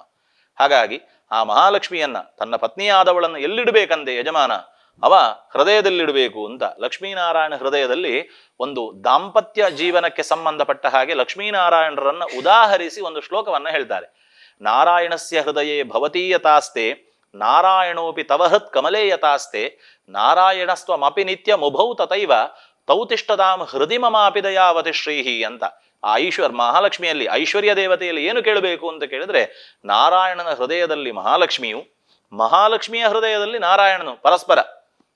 ಹಾಗಾಗಿ ಒಬ್ಬರ ಹೃದಯದಲ್ಲಿ ಇನ್ನೊಬ್ಬರು ಹೇಗೆ ಶಾಶ್ವತವಾಗಿ ನೀವು ವಾಸ ಮಾಡಿಕೊಂಡಿದ್ದೀರೋ ಅದೇ ರೀತಿಯಲ್ಲಿ ನನ್ನ ಹೃದಯದಲ್ಲಿ ನೀವಿಬ್ಬರೂ ಕೂಡ ಪರಸ್ಪರವಾಗಿ ವಾಸ ಮಾಡಿ ಅಂತ ಹೇಳುವಂತಹ ಅನುಗ್ರಹವನ್ನ ನೀನು ನನಗೆ ಕೊಡುತ್ತಾಯಿ ಅಂತ ದೇವರಲ್ಲಿ ಕೇಳಬೇಕಂತೆ. ಹಾಗಾದ್ರೆ ದಾಂಪತ್ಯ ಹೇಗಿರಬೇಕು ಅಂತ ಕೇಳಿದ್ರೆ ಲಕ್ಷ್ಮೀನಾರಾಯಣರ ಹಾಗೆ ಇರಬೇಕು ಅಂತ ಅರ್ಥ ಅಲ್ವಾ? ಹಾಗಾಗಿ ಆ ಲಕ್ಷ್ಮಿ ನಾರಾಯಣನಿಂದ ದೂರ ಹೋಗ್ಲಿಕ್ಕೆ ಸಾಧ್ಯ ಇಲ್ಲ. ಹಾಗಾದ್ರೆ ಮನಸ್ಸಿಗೆ ಬಂದಲ್ಲಿ ಚಂಚಲೆಯಾದಂತಹ ಮನಪಗಾಮಿನಿಯಾದಂತಹ ಮಹಾಲಕ್ಷ್ಮಿ ಶಾಶ್ವತವಾಗಿ ನಮ್ಮೊಂದಿಗೆ ಇರಬೇಕು ಅಂತೇಳಿ ಆದ್ರೆ ನಾರಾಯಣನೊಂದಿಗೆ ಅವಳನ್ನು ಆರಾಧನೆ ಮಾಡಿದ್ರೆ ಆಯ್ತು. ಹಾಗಾಗಿ ನಾರಾಯಣ ಅಂತ ಹೇಳುವಂಥದ್ದು ಅದು ಶಾಶ್ವತವಾದಂತಹ ಒಂದು ಶಬ್ದ. ಹಾಗಾಗಿ ನಾರಾಯಣನೊಂದಿಗೆ ಲಕ್ಷ್ಮಿಯನ್ನು ಆರಾಧಿಸಿದಾಗ ಅದು ಯಾವತ್ತೂ ಕೂಡ ಅವನನ್ನು ಬಿಟ್ಟು ಅಗಲುವುದಿಲ್ಲ. ಅರ್ಥಾತ್ ಮಹಾಲಕ್ಷ್ಮಿ ನಮ್ಮ ಒಟ್ಟಿಗೆ ಯಾವಾಗಲೂ ಕೂಡ ಅನುಗ್ರಹ ರೂಪದಲ್ಲಿ ಇರ್ತಾಳೆ ಅಂತ ಹೇಳುವಂಥದ್ದು ಸತ್ಯ. ಇನ್ನು ದಂಪತ್ಯೋ ಕಲಹಂ ನಾಸ್ತಿ ಅಂತ ಹೇಳಿದ್ರೆ ಕೊನೆಗೆ ತತ್ರ ಶ್ರೀ ಸ್ವಯಮಾಗತ ಅಂತ ಹೇಳಿದ್ದಾರೆ. ಹಾಗಾದ್ರೆ ಅಲ್ಲಿಗೆ ಇಷ್ಟು ವ್ಯವಸ್ಥೆಗಳು ಎಲ್ಲಿ ಇರ್ತದೋ ಅಲ್ಲಿಗೆ ಅವಳು ತನ್ನಿಂದಾನಾಗಿ ಬರ್ತಾಳೆ ಅಂತ. ಅವಳನ್ನು ಬರೀ ಬಾ ಅಂತ ಯಾರು ಕರಿಬೇಕಂತ ಇಲ್ಲ, ಆಯ್ತಾ? ಹಾಗಾಗಿ ಅವಳು ತನ್ನಿಂದಾನಾಗಿ ಅಲ್ಲಿಗೆ ಬರ್ತಾಳೆ ಅಂತ ಲೆಕ್ಕ. ಅದನ್ನೇ ಹೇಳಿದ್ದು ನಮಗೆ ಏನು ಭಜನೆಯಲ್ಲಿ, ಮಜ್ಜಿಗೆಯೊಳಗಿನ ಬೆಣ್ಣೆಯಂತೆ ಶುಕ್ರವಾರದ ಪೂಜೆಯ ವೇಳೆಗೆ ಮಜ್ಜಿಗೆಯೊಳಗಿನ ಬೆಣ್ಣೆಯಂತೆ ಅಂತ. ಶುಕ್ರವಾರ ಲಕ್ಷ್ಮೀನಾರಾಯಣರನ್ನ ಆರಾಧನೆ ಮಾಡಿಕೊಂಡು ಬಂದಾಗ ಮಜ್ಜಿಗೆ ಅಂತ ಹೇಳುವಂಥದ್ದು ಜೀವನ ಅಂತ ಹೇಳುವಂತಹ ಮಜ್ಜಿಗೆಯಲ್ಲಿ ಐಶ್ವರ್ಯ ಬಂದ ಹಾಗೆ ಪೂರ್ಣವಾಗಿ ಬೆಣ್ಣೆ ಹೇಗೆ ಮೇಲೆ ಬರ್ತದೋ ಅದೇ ರೀತಿಯಲ್ಲಿ ಐಶ್ವರ್ಯ ದೇವತೆಯಾದಂತಹ ನೀನು ಪೂರ್ಣವಾದ ರೀತಿಯಲ್ಲಿ ಆ ಬೆಣ್ಣೆಯ ರೂಪದಲ್ಲಿ ಬಾ ಅಂತ. ಆ ಬೆಣ್ಣೆಯನ್ನೇ ಸಂಸ್ಕರಿಸಿ ಅಂದ್ರೆ ಜೀವನದಲ್ಲಿ ಐಶ್ವರ್ಯ ಸಂಪತ್ತು ಅಂತ ಹೇಳುವಂಥದ್ದನ್ನೇ ನಾವು ಪೂರ್ಣವಾದ ರೀತಿಯಲ್ಲಿ ಅರ್ಥೈಸಿಕೊಳ್ಬೇಕು. ಏನು ಅಂತ ಕೇಳಿದ್ರೆ ಈ ಅಷ್ಟೈಶ್ವರ್ಯಗಳು ಅನ್ನ ಅರ್ಥ ಅಧಿಕಾರ ಇತ್ಯಾದಿಗಳು ಏನೆಲ್ಲ ಉಂಟ ಅದೆಲ್ಲವನ್ನ ಒಗ್ಗೂಡಿಸಿ ಜೀವನದಲ್ಲಿ ಸಂಪಾದನೆ ಮಾಡಿದ್ದು ತಾನೆ. ನಾವು ಬರುವಾಗ ಏನು ಹಿಡ್ಕೊಂಡು ಬರಲಿಲ್ಲ ಅಂತ ಹೇಳುವಂಥದ್ದು ಸತ್ಯ, ಹೌದಲ್ವಾ? ಹಾಗಾಗಿ ಈ ಜೀವನದಲ್ಲಿ ಇಂತಹ ಎಲ್ಲ ಅಷ್ಟೈಶ್ವರ್ಯಗಳನ್ನ ಒಗ್ಗೂಡಿಸಿ ಆ ಮಹಾಲಕ್ಷ್ಮಿಯ ಅನುಗ್ರಹದಿಂದ ಇದನ್ನೆಲ್ಲವನ್ನು ಕೂಡ ನಾವು ಸಂಸ್ಕಾರದ ಯುತದಲ್ಲಿ ಒಗ್ಗೂಡಿಸಿ ಆ ಒಗ್ಗೂಡಿಸಿದಂತಹ ಆ ಬೆಣ್ಣೆ ಅಂತ ಹೇಳುವಂಥದ್ದು ಏನುಂಟು ಐಶ್ವರ್ಯ ರೂಪವಾದಂತಹ ಬೆಣ್ಣೆಯಿಂದ ಒಳ್ಳೆ ರೀತಿಯಾದಂತಹ ತುಪ್ಪವನ್ನು ನಾವು ಮಾಡಿದಾಗ ಆ ತುಪ್ಪ ಶಾಶ್ವತ ಅಂತ. ಅರ್ಥಾತ್ ಆ ಬೆಣ್ಣೆ ಅಂತ ಹೇಳುವಂಥದ್ದಕ್ಕೆ ನಾವು ಕಲ್ಪನೆಯನ್ನ ಕೊನೆಗೊಳಿಸಬಹುದು ಅಂತ ಹೇಳಿ. ಆದ್ರೆ ಆ ಬೆಣ್ಣೆ ಅಂತ ಹೇಳುವಂಥದ್ದು ಐಶ್ವರ್ಯ ರೂಪದಲ್ಲಿ ಏನು ನಮ್ಮ ಜೀವನದಲ್ಲಿ ಸಿಗ್ತದ ಆ ಬೆಣ್ಣೆ ಅಂತ ಹೇಳುವಂಥದ್ದು ಭಕ್ತಿಯ ಪ್ರತೀಕ ಅಂತ ಹೇಳಿ ಆದಾಗ ಜೀವನ ಅಂತ ಹೇಳುವಂಥದ್ದೇ ಒಂದು ಹಾಲಿನಂತೆ. ಇನ್ನೂ ಸ್ಪಷ್ಟ ಮಾಡ್ತೇನೆ, ಜೀವನ ಅಂತ ಹೇಳುವಂಥದ್ದೇ ಒಂದು ಹಾಲಿನಂತೆ. ಆ ಹಾಲಿನ ರೂಪದಲ್ಲಿರುವಂತಹ ಜೀವನ ಹಾಗೆ ಹಾಳಾಗಿ ಹೋಗಬಾರ್ದು, ಅದಕ್ಕೆ ಹುಳಿ ಬೀಳಬಾರ್ದು, ಏನೂ ಆಗಬಾರ್ದು. ಅರ್ಥಾತ್ ನಾವು ಅದಕ್ಕೆ ಸಂಸ್ಕಾರ ಅಂತ ಹೇಳುವ ಹೆಪ್ಪಾಕ್ಬೇಕಂತೆ. ಆ ಸಂಸ್ಕಾರ ಅಂತ ಹೇಳುವಂತಹ ಹೆಪ್ಪನ್ನ ಜೀವನ ಅಂತ ಹೇಳುವಂತಹ ಹಾಲಿಗೆ ಹಾಕಿದಾಗ ಅದು ಸಂಸ್ಕಾರವನ್ನ ಪಡ್ಕೊಂಡು ಮೊಸರಾಗ್ತದೆ. ಮೊಸರಾದಂತಹ ಆ ಸಂಸ್ಕಾರ ಅಂತ ಹೇಳುವ ಜೀವನಕ್ಕೆ ಹಾಕಿದ ಹೆಪ್ಪಿನಲ್ಲಿ ಮೊಸರಾದಂತಹ ಜೀವನ ಅಂತ ಹೇಳುವ ಮೊಸರುಂಟಲ್ಲ, ಅದಕ್ಕೆ ಭಗವಂತ ಅಂತ ಹೇಳುವಂತಹ ಆ ಅಗೋಚರವಾದಂತಹ ಶಕ್ತಿಯ ಪ್ರಾರ್ಥನೆಯೊಂದಿಗೆ ನಾವು ಉತ್ತಮವಾದಂಥ ನಂಬಿಕೆ ಅಂತ ಹೇಳುವ ಕಡೆಗೋಲನ್ನು ಇಳಿಸ್ಬೇಕಂತ. ಅದರೊಳಗೆ ಕಡೆಗೋಲು ಅಂದೇನು ಗೊತ್ತುಂಟಲ್ಲ ನಮ್ಗೆ, ಮೊಸರು ಕಡಿಯುವಂಥದ್ದು. ಅದನ್ನು ಇಳಿಸಿ ನಂಬಿಕೆ ಅಂತ ಹೇಳುವಂತಹ ಕಡೆಗೋಲನ್ನು ಇಳಿಸಿ ಶ್ರದ್ಧೆ ಮತ್ತು ವಿಶ್ವಾಸ ಈ ಎರಡನ್ನು ಹಿಡ್ಕೊಳ್ಬೇಕಂತ. ಹಗ್ಗ ಒಂದು ಶ್ರದ್ಧೆ ಒಂದು ವಿಶ್ವಾಸ, ಇದೆರಡನ್ನ ಹಿಡಿದು ನಾವು ಕಡಿಬೇಕು. ಕಡಿಯುವಾಗ ಹೇಳುವ ಪದ್ಯ ಯಾವುದು?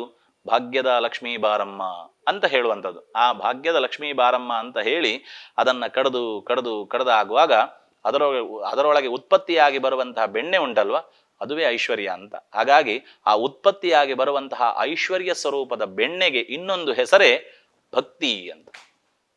ಅರ್ಥ ಆಯ್ತಲ್ವ? ಹಾಗಾಗಿ ಆ ಭಕ್ತಿ ಎಲ್ಲಿ ಉಂಟ ಅದನ್ನ ಹುಡುಕಿಕೊಂಡು ಕೃಷ್ಣ ಬರ್ತಾನೆ ಅಂತ ಅರ್ಥ.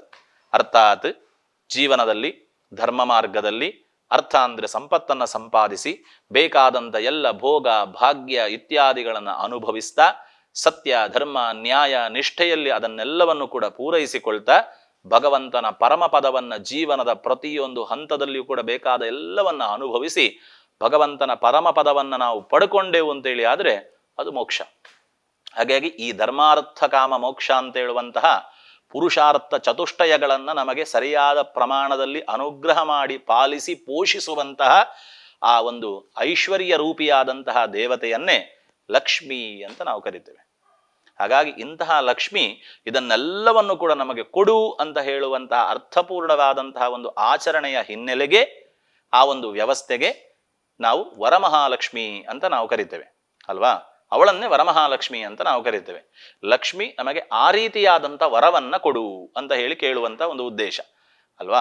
ಹಾಗಾಗಿ ಶ್ರಾವಣ ಮಾಸದಲ್ಲಿ 2ನೇ ಶುಕ್ರವಾರ ಅಥವಾ ಹುಣ್ಣಿಮೆಗೆ ಮುಂಚಿನ ಶುಕ್ರವಾರಗಳಲ್ಲಿ ವರಮಹಾಲಕ್ಷ್ಮಿ ಪೂಜೆಯನ್ನ ಆಚರಣೆ ಮಾಡಿ ಆರಾಧಿಸಿಕೊಂಡು ಬನ್ನಿ ಅಂತ ಶಿವ ಪಾರ್ವತಿಗೆ ಹೇಳಿದಂಥ ವಿಚಾರ ಅಂತ. ಕತೆ ಹಿನ್ನೆಲೆಯಲ್ಲಿ ಪೌರಾಣಿಕ ಹಿನ್ನೆಲೆಯಲ್ಲಿ ನಾವು ನೋಡುವುದಾದ್ರೆ ಚಾರುಮತಿ ಅಂತ ಹೇಳುವಂತಹ ಒಬ್ಬ ಸ್ತ್ರೀ ಅತ್ಯಂತ ಕಷ್ಟದಲ್ಲಿದ್ದಂತಹ ಸಂದರ್ಭದಲ್ಲಿ ವರಮಹಾಲಕ್ಷ್ಮಿಯ ಆರಾಧನೆ ಮಾಡಬೇಕು, ಆದರೆ ನನ್ನಲ್ಲಿ ಅದಕ್ಕೆ ಬೇಕಾದಂಥ ಏನು ವ್ಯವಸ್ಥೆ ಇಲ್ಲ ಇತ್ಯಾದಿಗಳನ್ನು ಅವಳ ದುಃಖ ಇತ್ಯಾದಿಗಳನ್ನು ಅನುಭವಿಸಿಕೊಂಡು ಆ ಮಹಾಲಕ್ಷ್ಮಿಯನ್ನೇ ಪ್ರಾರ್ಥನೆ ಮಾಡಿಕೊಂಡು ಮಲಗಿದಾಗ ರಾತ್ರಿಯಲ್ಲಿ ಅವಳಿಗೆ ಕನಸು ಬಿದ್ದು ಅಪೂರ್ವಕವಾಗಿ ಕನಸಿನಲ್ಲಿ ವರಮಹಾಲಕ್ಷ್ಮಿ ಬಂದು ಹೇಳಿದಂಥ ಎಲ್ಲ ಪೂರ್ಣವಾದಂತಹ ವ್ರತವನ್ನು ಯಾವ ರೀತಿ ಆಚರಣೆ ಮಾಡಬೇಕು ಅಂತ ಅದಕ್ಕೆ ಬೇಕಾದಂತಹ ವಿಧಿವಿಧಾನಗಳನ್ನು ಅವಳ ಭಕ್ತಿ ಶ್ರದ್ಧೆಗೆ ಅನುಗುಣವಾಗಿ ಅವಳಿಗೆ ಬೋಧಿಸಿ ಆ ರೀತಿಯಲ್ಲಿ ಅವಳು ಅವಳ ಶಕ್ತಿಯಾನುಸಾರವಾಗಿ ಪ್ರೀತಿಪೂರ್ವಕವಾಗಿ ವರಮಹಾಲಕ್ಷ್ಮಿಯನ್ನು ಆಚರಿಸಿ ಆರಾಧಿಸಿ ಅದರಿಂದ ಶ್ರೇಯಸ್ಸನ್ನ ಎಲ್ಲವನ್ನು ಕೂಡ ಏನೆಲ್ಲ ಬೇಕು ಅವಳಿಗೆ ಭೋಗ ಭಾಗ್ಯ ಸೌಭಾಗ್ಯ ಸಂಪತ್ತು ಸುಖ ಸಮೃದ್ಧಿ ಎಲ್ಲವನ್ನು ಕೂಡ ದೀರ್ಘ ಸೌಮಂಗಲ್ಯಾಭಿವೃದ್ಧಿಯಾದಿ ಸಕಲ ರೀತಿಯಾದಂತಹ ಸತ್ಫಲಗಳನ್ನು ಪಡ್ಕೊಂಡು ಬಂದ್ಲು ಅಂತ ನಾವು ವರಮಹಾಲಕ್ಷ್ಮಿ ಕಥೆಯಲ್ಲಿ ಕೇಳ್ತೇವೆ. ಹಾಗಾಗಿ ಜೀವನದಲ್ಲಿ ಪ್ರತಿಯೊಂದನ್ನು ಕೂಡ ನಮಗೆ ಪಡ್ಕೊಳ್ಳುವಂಥದ್ದು ಒಂದು, ಅನುಭವಿಸುವಂಥದ್ದು ಎರಡು ಅಂತ. ಎರಡು ಬೇಕು ಮನುಷ್ಯನಿಗೆ. ಲಕ್ಷ್ಮಿ ಅದೆರಡನ್ನು ಕೂಡ ನಮಗೆ ಕೊಡ್ತಾಳೆ. ಹಾಗಾಗಿ ದೀಪವನ್ನು ನಾವು ತಂದಿಡ್ತೇವೆ, ಆ ದೀಪಕ್ಕೆ ಬೆಲೆ ಇಲ್ಲ. ಅದಕ್ಕೆ ಎಣ್ಣೆ ಹಾಕ್ತೇವೆ, ಆದರೂ ಬೆಲೆ ಬರಲಿಲ್ಲ. ಬತ್ತಿ ಇಡ್ತೇವೆ, ದೀಪ ಇಟ್ಟಾಯಿತು, ಎಣ್ಣೆ ಹಾಕಿ ಆಯಿತು, ಬತ್ತಿ ಹಚ್ಚಿ ಆಯಿತು, ಬತ್ತಿ ಇಟ್ಟಾಯಿತು. ಇನ್ನೇನು ಮಾಡಬೇಕು ಅಂದರೆ ಒಂದು ಕಡ್ಡಿಯೋ ಅಥವಾ ಇನ್ನೊಂದು ದೀಪದಿಂದ ಒಂದು ದೀಪವು ಬೆಳಗಿಸಿದಾಗ ಅದಕ್ಕೆ ಅರ್ಥ ಆಯಿತು, ಅಥವಾ ಅದಕ್ಕೆ ಒಂದು ನಿರ್ದಿಷ್ಟವಾದಂತಹ ಗೌರವ ಬೆಲೆ ಇತ್ಯಾದಿಗಳು ಬಂತು. ಇನ್ನೂ ಆ ದೀಪವನ್ನು ಎಲ್ಲಿ ಇಡಬೇಕು ಅದನ್ನು ನಾವು ತಿಳ್ಕೊಳ್ಬೇಕಂತೆ. ಆ ದೀಪಕ್ಕೆ ಎಲ್ಲಿ ಬೆಲೆ ಬರ್ತದೆ ಅಂತ ಕೇಳಿದ್ರೆ, ಯಾವುದೋ ಒಂದು ಜೀವ ಇಲ್ಲದೆ ಇರುವಂತಹ ಒಂದು ವ್ಯಕ್ತಿಯ ಫೋಟೋದ ಎದುರು ಅಥವಾ ಭಾವಚಿತ್ರದ ಎದುರು ಆ ದೀಪ ಇಟ್ಟರೆ ಆ ವ್ಯಕ್ತಿ ಕೈ ಮುಗಿತಾರೆ, ಹೋಗ್ತಾರೆ, ಮುಗೀತು, ಅದಕ್ಕೆ ಬೆಲೆ ಇಲ್ಲ ಅಲ್ವಾ? ಅದಕ್ಕಷ್ಟೇ, ಅದಕ್ಕಿರುವಂಥ ಬೆಲೆ ಅಷ್ಟೇ, ಆ ವ್ಯಕ್ತಿಗೆ ಎಷ್ಟು ಬೆಲೆ ಅಷ್ಟೇ ಬೆಲೆ ಅದಕ್ಕಿರ್ತದೆ. ಅಥವಾ ಯಾವುದೋ ಒಂದು ಕಾರ್ಯಕ್ರಮ ಉದ್ಘಾಟನೆ ಮಾಡುವಾಗ ದೀಪ ಬೆಳಗಿಸಿ ಕಾರ್ಯಕ್ರಮವನ್ನು ಉದ್ಘಾಟಿಸಿದರು, ಸರಿ, ದೀಪ ಬೆಳಗಿಸಿ ಆಯಿತು, ಕಾರ್ಯಕ್ರಮ ಉದ್ಘಾಟಿಸಿ ಆಯಿತು, ದೀಪ ಎಲ್ಲಿ ಹೋಗ್ತದೆ? ಬದಿಯಲ್ಲಿ ಹೋಗಿ ಬದಿಯಲ್ಲಿ ಇಡ್ತಾರೆ ಅಲ್ವಾ? ಆಗ ಆ ದೀಪಕ್ಕೆ ಅಷ್ಟೇ ಬೆಲೆ. ಎಲ್ಲಿ ತನಕ ಅಂತ ಕೇಳಿದ್ರೆ ಅದನ್ನು ಉದ್ಘಾಟಿಸುವಲ್ಲಿವರೆಗೆ ಮಾತ್ರ ಅದಕ್ಕೆ ಬೆಲೆ. ಆದರೆ ದೇವರ ಹತ್ತಿರ ಒಂದು ದೀಪವನ್ನು ಹಚ್ಚಿಟ್ಟೆವು ಅಂತ ಹೇಳಿ ಆದರೆ ಆ ದೀಪ ನಂದಿಸ್ಲಿಕ್ಕೆ ಹಿಂದೆ ಮುಂದೆ ನೋಡ್ತೇವೆ ನಾವು ಅಲ್ವಾ? ಪೂಜೆ ಆದ ಮೇಲೆ ದೀಪ ತೆಕ್ಕಾವನೆಂಚ ಅಂತ ನಾವು ಕೇಳ್ತೇವೆ. ಇದು ಸಾಮಾನ್ಯ ವಿಚಾರ ನಮಗೆ ಬರುವಂಥದ್ದು. ದೀಪ ಯಾವಾಗ ದೇವರ ಹತ್ರ ಹೋಯ್ತೋ ಅದು ದೇವರ ಸಮಾನವಾದಂತಹ ಗೌರವವನ್ನು ಪಡ್ಕೊಂಡಿತು ಅಂತ. ಹಾಗೆ ಜೀವನದಲ್ಲಿ ಮಹಾಲಕ್ಷ್ಮಿಯಿಂದ ಕೂಡಿಕೊಂಡಂತಹ ಅಥವಾ ಮಹಾಲಕ್ಷ್ಮಿಯ ಅನುಗ್ರಹದಿಂದ ನಾವು ಸಂಪಾದಿಸಿದಂತಹ ಏನೆಲ್ಲ ಈ ಒಂದು ಧರ್ಮಾರ್ಥ ಕಾಮ ಮೋಕ್ಷಗಳು ಅಂತ ಹೇಳುವಂಥ ಪುರುಷಾರ್ಥ ಚತುಷ್ಟಯಗಳು ಅಂತ ಏನು ಹೇಳ್ತೇವೆ ಅದನ್ನೆಲ್ಲ ಸಂಪಾದನೆ ಮಾಡಿಕೊಂಡಾಗ ನಾವು ದೇವರ ಹತ್ರ ಹಚ್ಚಿಟ್ಟ ದೀಪದ ಹಾಗೆ ನಮ್ಮ ಬದುಕು ಸಾರ್ಥಕವಾಗ್ತದೆ ಅಂತ. ಹಾಗಾಗಿ ಅದು ಬೇಕಂತೆ ಜೀವನದಲ್ಲಿ. ಹಾಗಾಗಿ ಅದೆರಡನ್ನೂ ಕೂಡ ನಮಗೆ ಅನುಗ್ರಹ ಮಾಡಿಕೊಳ್ಳುವಂತಹ ಒಂದು ಶಕ್ತಿ ಮತ್ತು ವ್ಯವಸ್ಥೆ ಏನುಂಟ ಅದನ್ನು ಲಕ್ಷ್ಮೀನಾರಾಯಣ ಅಂತ ನಾವು ಕರಿತೇವೆ. ಭಗವಂತನ ಒಂದು ವಾಕ್ಯ ಉಂಟು, ಅನನ್ಯಾಶ್ಚಿಂತೆಯಂತೋ, ಇಲ್ಲೇ ಬರೆದಿದ್ದೇನೆ ನಾನು, ಅನನ್ಯಾಶ್ಚಿಂತೆಯಂತೋ ಮಾಂ ಯೇ ಜನಾಃ ಪರ್ಯುಪಾಸತೆ ತೇಷಾಂ ನಿತ್ಯಾಭಿಯುಕ್ತಾನಾಂ ಯೋಗಕ್ಷೇಮಂ ವಹಾಮ್ಯಹಂ ಅಂತ. ಯಾಕೆ ಈ ಶ್ಲೋಕ ಇಲ್ಲಿ ಬರೆದಿದ್ದೇನೆ ಅಂತ ಕೇಳಿದ್ರೆ, ಇದರ ಒಳಗೆ ಹೋಗುವಾಗ, ಅಂದರೆ ಇದು ನನ್ನ ಒಂದು ಉದ್ಯೋಗದ ಕಚೇರಿ, ಇದ್ರ ಒಳಗೆ ಹೋಗುವಾಗ ನನಗೆ ಯಾವಾಗಲೂ ಯೋಚನೆ ಬರಬೇಕು ಅಂತ, ಅದು ಪದೇ ಪದೇ ನಮಗೆ ಆ ಯೋಚನೆ ಬರಬೇಕು, ಏನು ಎಲ್ಲರ ಯೋಗಕ್ಷೇಮವನ್ನು ನೋಡಿಕೊಳ್ಳೋನು ಅವನು ಅಂತ. ಅದು ನಾನಾಗ್ಲಿ ಅಥವಾ ಇನ್ನೊಬ್ಬರಾಗ್ಲಿ ಖಂಡಿತ ಅಲ್ಲ, ನಮ್ಮಿಂದ ಸಾಧ್ಯವೂ ಇಲ್ಲ ಅದು. ಹಾಗಾಗಿ ಯೋಗಕ್ಷೇಮವನ್ನು ನೋಡಿಕೊಳ್ಳುವವನು ಅವನು ಲಕ್ಷ್ಮಿ ಮತ್ತು ನಾರಾಯಣ. ಹಾಗಾಗಿ ಆ ಮಹಾಲಕ್ಷ್ಮಿ ನಾರಾಯಣನೊಂದಿಗೆ ಕೂಡಿಕೊಂಡು ಎಲ್ಲರಿಗೆ ಬೇಕಾದಂತಹ ಅದನ್ನೇ ಆಗ ಹೇಳಿದ್ದಾನು, ತೌತಿಷ್ಠದಾಮ ಹೃದಯ ಮಾಪಿದ ಯಾವತ ಶ್ರೀಹಿ ಅಂತ, ನೀವಿಬ್ಬರು ನಮ್ಮ ಹೃದಯದಲ್ಲಿ ನನ್ನ ಹೃದಯದಲ್ಲಿ ವಾಸವಾಗಿ ಅಂತ. ಹಾಗಾಗಿ ಇಂತಹ ಸಂಸ್ಕಾರವನ್ನು ಹೇಳಿಕೊಡುವಂತಹ ಒಂದು ಆಗರ್ಭ ಶ್ರೀಮಂತಿಗೆ ಯುಕ್ತವಾದಂತಹ ಸಂಸ್ಕಾರದ ಶ್ರೀಮಂತಿಗೆ ಯುಕ್ತವಾದಂತಹ ಒಂದು ಧರ್ಮ ಇದ್ರೆ ಅದು ನನ್ನ ಹಿಂದೂ ಧರ್ಮ. ಹಿಂದೂ ಧರ್ಮದ ವೈಶಿಷ್ಟ್ಯ ಏನು ಅಂತ ಕೇಳಿದ್ರೆ, ಇಂತಹ ಒಂದು ಅಗಾಧವಾದಂತಹ ಒಂದು ಸಂಸ್ಕಾರಗಳನ್ನ ಅದು ಪೂರ್ಣವಾದ ರೀತಿಯಲ್ಲಿ ತುಂಬಿಸಿಕೊಂಡು ನಮ್ಮ ಮುಂದೆ ಇಡ್ತದೆ. ಏಕೋ ತೆಕ್ಕೋ ನೀನು ಅಂತ ತೆಕ್ಕೊಳ್ಳಿಕ್ಕೆ ಮಾತ್ರ ನಮಗೆ ಗೊತ್ತಿರಬೇಕು, ಅಥವಾ ಅದಕ್ಕೆ ಬೇಕಾದಂತಹ ಅರ್ಹತೆ, ಅದರ ಹಿಂದೆ ಇರುವಂತಹ ಹಿನ್ನೆಲೆಯಲ್ಲಿ ಇರುವಂತಹ ಒಂದು ವಿಶಿಷ್ಟತೆ ವೈಶಿಷ್ಟ್ಯತೆ ಅದು ನಮಗೆ ಗೊತ್ತಿರಬೇಕು ಅಂತ. ಹಾಗಾಗಿ ಅಲ್ಲಿ ಒಂದು ಶಬ್ದ ಉಂಟು ಕೊನೆಗೆ, ಅಂದ್ರೆ ಯೋಗಕ್ಷೇಮಂ ವಹಾಮ್ಯಹಂ ಅಂತ. ಯೋಗಕ್ಷೇಮ, ನಾವು ಕಾಗದ ಬರೆಯುವಾಗ, ಈಗೆಲ್ಲ ನಮಗೆ ಕಾಗದ ಇಲ್ಲ, ಈಗ ಮೆಸೇಜ್ ಮಾತ್ರ ಮಾಡುದು ನಾವು. ಹಾಗಾಗಿ ಮುಂಚೆ ಕಾಗದ ಪತ್ರ ಬರೆಯುವಾಗ ಬರಿತಿದ್ರು ಏನು, ತೀರ್ಥರೂಪ ಸಮಾನರಾದಂತಹ. ಈಗ ಮಾವನಿಗೆ ಒಬ್ಬ ಅಳಿಯ ಕಾಗದ ಬರಿತಾನೆ ಅಂತ ಹೇಳಿ ಅದು ತೀರ್ಥರೂಪ ಸಮಾನರಾದಂತಹ ಅಂತ ಬರಿತಿದ್ರು ಅಲ್ವಾ? ಅಂದ್ರೆ ತಂದೆ ತಾಯಿ ಏನು ಅಂತ ಹೇಳಿದ್ರೆ ಪ್ರತ್ಯಕ್ಷ ದೇವರು ಅಂತ ನಾವು ಕೇಳ್ತೇವೆ, ನಾವು ಕಲ್ತಿದ್ದೇವೆ, ಅದು ನಮಗೆ ಕಲಿಸಿಕೊಟ್ಟಿದ್ದಾರೆ. ಹಾಗಾಗಿ ಅಂತಹ ತಂದೆ ತಾಯಿಯರನ್ನ ತೀರ್ಥರೂಪರು ಅಂತ ನಾವು ಗೌರವಿಸ್ತೇವೆ. ಹಾಗಾಗಿ ಅಂತಹ ಒಂದು ಸಂಸ್ಕಾರವನ್ನು ನನ್ನ ಒಂದು ಧರ್ಮ ನಮಗೆ ಹೇಳಿಕೊಡ್ತದೆ ಅಂತ ಹೇಳಿ ಆದಾಗ ಅಲ್ಲಿ ನಾವು ಕ್ಷೇಮ ನೀವು ಕ್ಷೇಮವೆಂದು ನಂಬಿರುತ್ತೇವೆ. ಏನು ಕ್ಷೇಮ ಅಂದ್ರೆ ಎರಡು ಶಬ್ದ ಉಂಟಲ್ಲ, ಯೋಗ ಮತ್ತು ಕ್ಷೇಮ ಅಂತ ಎರಡು ಶಬ್ದ ಉಂಟು ನಮಗೆ. ಯೋಗ ಅಂತ ಹೇಳಿದ್ರೇನು, ಯಾರೋ ಒಬ್ಬನಿಗೆ ಏನೋ ಒಂದು ಲಾಟ್ರಿ ಹೊಡಿತು ಅಂತ ಹೇಳಿದ್ರೆ ಆಯ್ನ ಯೋಗ ಮಾರೆ ಅಂತ ಹೇಳ್ತೇವೆ ನಾವು ಸಾಮಾನ್ಯವಾಗಿ. ಎಂಚು ಇತ್ತೆ ಗೊತ್ತು ನಾನು ಯೋಗ ಅಂತ ಹೇಳ್ತೇವೆ ಅಲ್ವಾ? ಹಾಗಾದ್ರೆ ಯೋಗ ಅಂದ್ರೆ ಹೇಳಿದ್ರೇನು? ಸಾಮಾನ್ಯವಾದ ರೀತಿಯಲ್ಲಿ ನಾವು ಅರ್ಥ ಮಾಡೋದಾದ್ರೆ ಚಾನ್ಸ್ ಅಂತ ಹೇಳ್ತೇವೆ ನಾವು. ಆಯ್ನ ಚಾನ್ಸ್ ಮಾರೆ ಅಂತ ಹೇಳ್ತೇವೆ ಅಲ್ವಾ? ಆ ಚಾನ್ಸ್ ಅನ್ನ ಯೋಗ ಅಂತ ಹೇಳುದು. ಅಪ್ರಾಪ್ತಸ್ಯ ಪ್ರಾಪ್ತಿ ಇತಿ ಯೋಗ ಅಂತ. ಯಾರಿಗೆ ಯಾವುದು ಪ್ರಾಪ್ತಿಯಾಗ್ಲಿಕ್ಕೆ ಸಾಧ್ಯವೇ ಇಲ್ಲವ ಅದು ಅವನಿಗೆ ಸಿಕ್ಕಿದರೆ ಅದು ಅವನ ಯೋಗ ಅಂತ. ಇನ್ನು ಯೋಗದಿಂದ ಏನೋ ಸಿಕ್ಕಿತು, ನಮಗೆ ಸಿಕ್ಕಿದ್ದೆಲ್ಲ ಹೋದ್ರೆ ಅದು ಪ್ರಯೋಜನ ಇಲ್ಲ ಅಲ್ವಾ? ಕೈಕೊಂಡು ಬಾಯಿಗೆ ಅಂತ ಆಗ್ತದೆ ಅಂತ ನಾವು ಹೇಳ್ತೇವೆ. ಹಾಗಾಗಬಾರದು. ಹಾಗಾಗಿ ಸಿಕ್ಕಿದ್ದು ಅನುಭವಿಸಬೇಕು ಅಲ್ವಾ? ನಮಗೇನು ಸಿಕ್ಕಿರ್ತದೋ ದೇವರ ದಯದಿಂದ, ಒಬ್ಬನಿಗೆ ಆ ಲಾಟ್ರಿ ಹೊಡೆದಿದೆ ಅಂತ ಹೇಳಿ ಆದ್ರೆ ಆ ಹೊಡೆದಂತಹ ಅಥವಾ ಅದರಿಂದ ಬಂದಂತಹ ಹಣ ಏನುಂಟು ಅದು ವಿನಿಯೋಗ ಮಾಡುವಂತ ಭಾಗ್ಯ ಸಹ ಅವನಿಗೆ ಬೇಕು. ಇದೆರಡನ್ನೂ ಕೂಡ ನಮಗೆ ಕೊಡುವಂತವನು. ಈಗ ಮುಂಚಿನ ದಿವಸ ಅವನಿಗೆ ಲಾಟ್ರಿ ಹೊಡಿತು, ಮರು ದಿವಸ ಅವನು ಬದುಕಲೇ ಇಲ್ಲ, ಆಸ್ಪತ್ರೆಯಲ್ಲಿ ಇದ್ದಾನೆ ಅಂತ ಹೇಳಿದ್ರೆ ಅದು ಅವನಿಗೆ ಅನುಭವಿಸ್ಲಿಕ್ಕೆ ಆಗ್ತದೆ? ಇಲ್ಲ. ಹಾಗಾಗಿ ಅದನ್ನ ಸಂತೋಷದಲ್ಲಿ ಅವನ ಖರ್ಚಿಗೆ ಅದನ್ನು ಉಪಯೋಗಿಸುವುದಲ್ಲ, ಅವನು ಸಮರ್ಥವಾಗಿ ಅದನ್ನು ಉಪಯೋಗಿಸಬೇಕು. ಹಾಗಾಗಿ ಆ ಅನುಭವ ಅದನ್ನು ಅನುಭವಿಸುವಂತ ಭಾಗ್ಯ ಅವನಿಗೆ ಬೇಕು. ಹಾಗಾಗಿ ಇದೆರಡನ್ನೂ ಕೂಡ ನಮಗೆ ಕೊಡುವಂತ ಅದನ್ನು ಕ್ಷೇಮ ಅಂತ ಹೇಳಿದ್ದು. ಇದೆರಡನ್ನೂ ನಮಗೆ ಕೊಡುವುದಾದ್ರೆ ಲಕ್ಷ್ಮೀನಾರಾಯಣರು ಅಥವಾ ಮಹಾಲಕ್ಷ್ಮಿ ಪ್ರಧಾನವಾಗಿ ನಾರಾಯಣನೊಟ್ಟಿಗೆ ಸೇರಿಕೊಂಡು ನಮಗೆ ಶಾಶ್ವತವಾಗಿ ಮನಪಗಾಮಿನಿಯಾದಂತಹ ಲಕ್ಷ್ಮಿ ನಮಗದನ್ನು ಒದಗಿಸಿಕೊಡ್ತಾಳೆ ಅಂತ. ಸ್ಥಿತಸ್ಯ ಪಾಲನಂ ಇತಿ ಕ್ಷೇಮ ಅಂತ ಲೆಕ್ಕ. ಸಿಕ್ಕಿದ್ದನ್ನ ಅನುಭವಿಸುವಂತಹ ಭಾಗ್ಯವನ್ನ ಕೊಡುದಿದ್ರೆ ಅದು ಕ್ಷೇಮ. ಹಾಗಾಗಿ ಯೋಗ ಮತ್ತು ಕ್ಷೇಮ ಇದೆರಡನ್ನೂ ಕೂಡ ಕೊಡುವಂಥವನು ಪರಮಾತ್ಮ ಅಂತ. ಆ ಪರಮಾತ್ಮನ ಹತ್ತಿರ ನಮ್ಮನ್ನು ಪೂರ್ಣವಾದ ರೀತಿಯಲ್ಲಿ ಜೀವನದಿಂದ ಕರಕೊಂಡು ಹೋಗುವಂತಹ ಒಂದು ಮಾತೃಸ್ವರೂಪವಾದಂತಹ ಶಕ್ತಿ ಇದ್ರೆ ಅವಳನ್ನ ವರಮಹಾಲಕ್ಷ್ಮಿ ಅಂತ ನಾವು ಕರಿತೇವೆ. ಹಾಗಾಗಿ ಅವಳನ್ನ ಶುಕ್ರವಾರದ ದಿವಸ ಲಕ್ಷ್ಮೀವಾರ ಅಂತ ನಾವು ಕೇಳ್ತೇವೆ. ಶುಕ್ರವಾರದ ಪೂಜೆಯ ವೇಳೆಗೆ ಶುಕ್ರವಾರ ಅಂತ ಲಕ್ಷ್ಮೀವಾರ ಅಂತ ನಾವು ತಿಳ್ಕೊಂಡು ಬರ್ತೇವೆ. ಆ ಜ್ಯೋತಿಷ್ಶಾಸ್ತ್ರದಲ್ಲಿ ಕೂಡ ನಾವು ಚಿಂತನೆ ಮಾಡುವುದಾದ್ರೆ ಅನ್ನಪೂರ್ಣೇಶ್ವರಿ, ಲಕ್ಷ್ಮೀ, ಯಕ್ಷೀವ ಅಂತ ಇತ್ಯಾದಿಗಳನ್ನ ಆ ಶುಕ್ರನಿಂದ ಚಿಂತನೆ ಮಾಡುವಂಥದ್ದು ಲಕ್ಷ್ಮೀ ಪ್ರಧಾನವಾದಂತಹ ಒಂದು ಗ್ರಹ ಅಥವಾ ಸ್ಥಿತಿ ವಾರ. ಹಾಗಾಗಿ ಈ ದಿವಸಗಳಲ್ಲಿ ಲಕ್ಷ್ಮಿಯನ್ನ ಆರಾಧನೆ ಮಾಡಿ ಅಂತ. ಹಾಗಾಗಿ ಆ ಲಕ್ಷ್ಮಿ ನಮಗಿದೆಲ್ಲವನ್ನು ಕೂಡ ಜೀವನದಲ್ಲಿ ಒದಗಿಸಿ ಕೊಡ್ತಾಳೆ ಅಂತ ಲೆಕ್ಕ. ನಾವು ಮಾಡುವಂಥ ಕೆಲಸ ಕಾರ್ಯಗಳನ್ನ ಸಾಮಾನ್ಯವಾದ ರೀತಿಯಲ್ಲಿ ನಾವು ನಡೆಸುವಾಗ ಬೆಳಗ್ಗಿಂದ ರಾತ್ರಿಯವರೆಗೆ ನನ್ನ ಒಂದು ಧರ್ಮದ ಈ ಒಂದು ನಮ್ಮ ಹಿಂದೂ ಧರ್ಮದ ಒಂದು ವೈಶಿಷ್ಟ್ಯತೆ ಏನು ಅಂತ ಕೇಳಿದ್ರೆ, ನಾವು ಬೆಳಗ್ಗೆ ಕಣ್ಣು ಬಿಡ್ತೇವಲ್ಲ, ಕಣ್ಣು ಬಿಟ್ಟ ಕೂಡಲೇ ನಾವು ಮೊದಲು ನೋಡೋದು ಏನು ಅಂತ ಕೇಳಿದ್ರೆ ಕೈ ಹೀಗೆ ಮಾಡಿ ನೋಡುವಂಥದ್ದು. ನಮ್ಮ ಶಾಸ್ತ್ರ ಅಥವಾ ನಮ್ಮ ಆಚಾರಗಳು ನಮಗೆ ಹೇಳಿಕೊಟ್ಟದ್ದು ಇದನ್ನು. ಸಂಸ್ಕಾರ ಅಂತ ಹೇಳಿದ್ರೆ ನಮ್ಮ ಹಿರಿಯರು ಹೇಳಿಕೊಟ್ಟದ್ದು ಅದನ್ನು. ಏನು? ಕರಾಗ್ರೇ ವಸತೆ ಲಕ್ಷ್ಮಿ, ಕರಮಧ್ಯೆ ಸರಸ್ವತಿ, ಕರಮೂಲೆ ಸಿದೆ ಗೌರಿ, ಪ್ರಭಾತೆ ಕರದರ್ಶನಂ ಅಂತ ನಾವು ನೋಡ್ತೇವೆ. ಎಲ್ಲಿ ತನಕ ನಾವು ಬಂದು ಮುಟ್ಟಿದ್ದೇವೆ ಅಂತ ಹೇಳಿದ್ರೆ, ಈಗ ಬೆಳಗ್ಗೆ ಎದ್ದು ಕಣ್ಣು ಬಿಟ್ಟ ಕೂಡಲೇ ನಾವು ಫಸ್ಟ್ ಮೊಬೈಲ್ ತೆಗೆದು ಮೊಬೈಲ್ ನೋಡುದು ಅಲ್ವಾ? ಮೊಬೈಲ್ನಲ್ಲಿ ನೋಡ್ಲಿಕ್ಕೆ ಹೇಳಿಲ್ಲ, ನಮಗೆ ಕೈಯನ್ನು ನೋಡ್ಲಿಕ್ಕೆ ಹೇಳಿದ್ದು. ನಾವು ನಮ್ಮ ಆಚಾರ ವಿಚಾರಗಳನ್ನ, ನಮ್ಮ ಸಂಸ್ಕಾರಗಳನ್ನ, ನಾವು ಅದರ ಮೌಲ್ಯವನ್ನ ನಾವೇ ಕಮ್ಮಿ ಮಾಡೋದು ಹೊರತು ಇನ್ಯಾರೋ ಬಂದು ಅದನ್ನು ಕಮ್ಮಿ ಮಾಡಲಿಲ್ಲ. ಹಾಗಾಗಿ ಈ ಮೌಲ್ಯಗಳನ್ನ ನಾವು ಯಾವಾಗ ಜೀವನದಲ್ಲಿ ಅಳವಡಿಸಿಕೊಳ್ತೇವೋ ಆಗ ಪ್ರತಿಯೊಂದು ಆಚರಣೆಗಳು, ಆರಾಧನೆಗಳು ಕೂಡ ಅರ್ಥಪೂರ್ಣವಾಗ್ತದೆ, ಔಚಿತ್ಯಪೂರ್ಣವಾಗ್ತದೆ. ಹಾಗಾಗಿ ಅಲ್ಲಿ ಒಂದಾಯಿತು. ಎರಡನೇದು, ಕಾಲು ಮಂಚದಿಂದಲೋ ಚಾಪೆಯಿಂದಲೋ ಹೊರಗಿಡಬೇಕು ಅಂತ ಹೇಳಿ ಆದಾಗ ಸಮುದ್ರ ವಸನೆ ದೇವಿ ಪರ್ವತ ಸ್ತನಮಂಡಿತೆ ವಿಷ್ಣು ಪತ್ನಿ ನಮಸ್ತುಭ್ಯಂ ಪಾದಸ್ಪರ್ಶಂ ಕ್ಷಮಸ್ವಮೆ. ಅಮ್ಮ ಭೂದೇವಿ, ನಿನ್ನ ಮೇಲೆ ಕಾಲಿಡ್ತಾ ಇದ್ದೇನೆ, ನಾನು ಪಾದ ಇಡುವಂಥದ್ದನ್ನ ಕ್ಷಮಿಸಿಕೊಡು, ನನಗೆ ಏನಾದರೂ ತಪ್ಪಿದ್ರೆ ಕ್ಷಮೆ ಮಾಡು, ನಾನು ನಿನ್ನ ಮೇಲೆ ಕಾಲಿಡ್ತೇನೆ ಅಂತ ಹೇಳಿಕೊಂಡು ಪ್ರಾರ್ಥನೆ ಮಾಡಿಕೊಂಡು ಹೋಗ್ತೇವೆ.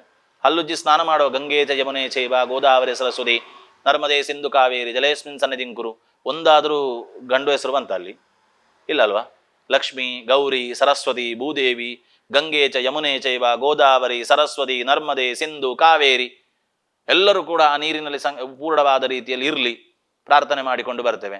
ದೇವರ ಹತ್ರ ಬಂದು ಕೈ ಮುಗ್ದು ದೀಪ ಹಚ್ಚಿ ದೇವರ ಹತ್ರ ಪ್ರಾರ್ಥನೆ ಮಾಡಿಕೊಂಡು ಬರ್ತೇವೆ ಅಲ್ವಾ? ಶುಭಂ ಕರೋತಿ ಕಲ್ಯಾಣಂ ಆರೋಗ್ಯಂ ಧನ ಸಂಪದಾಂ ಶತ್ರುಬುದ್ಧಿ ವಿನಾಶಾಯ ದೀಪೋಜ್ಯೋತಿ ನಮೋಸ್ತುತೆ.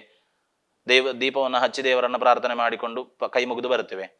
ದೀಪ ಕರಸಿನ ಕುಂಕುಮವನ್ನ ಮುತ್ತೈದೆಯರು ಹಾಕ್ತಾರೆ, ಹೂ ಇಡ್ತಾರೆ, ಅದಕ್ಕೆ ಗೌರವಿಸ್ತಾರೆ ದೀಪವನ್ನ. ಅವು ತಿಂಡಿ ತಿನ್ನುವಾಗ ಅನ್ನಪೂರ್ಣೆ ಸದಾಪೂರ್ಣೆ ಶಂಕರ ಪ್ರಾಣವಲ್ಲಭೆ ಜ್ಞಾನ ವೈರಾಗ್ಯ ಸಿದ್ಧಾರ್ಥಂ ಭಿಕ್ಷಾಂದೇಹಿ ಚ ಪಾರ್ವತಿ. ಅಲ್ಲಿಯೂ ಕೂಡ ಸ್ತ್ರೀಯೇ ಅಲ್ವಾ ನಮಗಿರುವಂಥದ್ದು. ಪುನಃ ಕೆಲಸ ಕಾರ್ಯಕ್ಕೆ ಹೋಗುವಾಗ ಅಮ್ಮ, ಒಬ್ಬ ಚಾಲಕ, ಬಸ್ ಡ್ರೈವರ್ ಗಾಡಿಯನ್ನು ಸ್ಟಾರ್ಟ್ ಮಾಡೋದಕ್ಕೆ ಮುಂಚೆ ಅದಕ್ಕೆ ಮುಗಿ ಅಪ್ಪೇ ಕಾಪುಲೆ ಅಂತ ಹೇಳ್ತಾನೆ ಅಲ್ವಾ?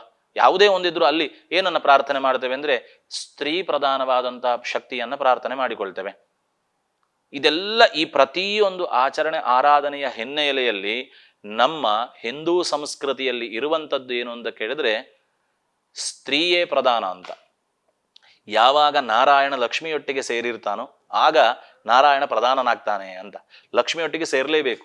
ಅದಕ್ಕೆ ನಾವು ಕಾಗದ ಬರೆಯುವಾಗ ಸಾಮಾನ್ಯವಾಗಿ ಹೇಗೆ ಬರಿತೇವೆ ಅಂದ್ರೆ ಶ್ರೀಮತಿ ಮತ್ತು ಶ್ರೀ ಅಂತ ಬರಿತೇವೆ ಅಲ್ವಾ? ಕಾಗದ ಬರೆಯುವಾಗ ನಾವು ಶ್ರೀಮತಿ ಮತ್ತು ಈ ಎಂತ ಹೇಳ್ತೇವೆ ಇನ್ವಿಟೇಷನ್ ಕಾರ್ಡ್, ಆಮಂತ್ರಣ ಪತ್ರಿಕೆಯಲ್ಲಿ ಇರ್ತದೆ ಶ್ರೀಮತಿ ಮತ್ತು ಶ್ರೀ ಅಂತ ಒಂದು ಗೇಟ್ ಹಾಕಿ ಶ್ರೀ ಅಂತ ಇರ್ತದೆ. ಅಂದರೆ ಸುರುವಿಗೆ ಶ್ರೀಮತಿ, ಲಕ್ಷ್ಮೀ ನಾರಾಯಣ ಅಂತ ನಾವು ಹೇಳ್ತೇವೆ. ನಾರಾಯಣ ಲಕ್ಷ್ಮಿ ಅಂತ ಹೇಳ್ತೇವೋ? ಇಲ್ಲ.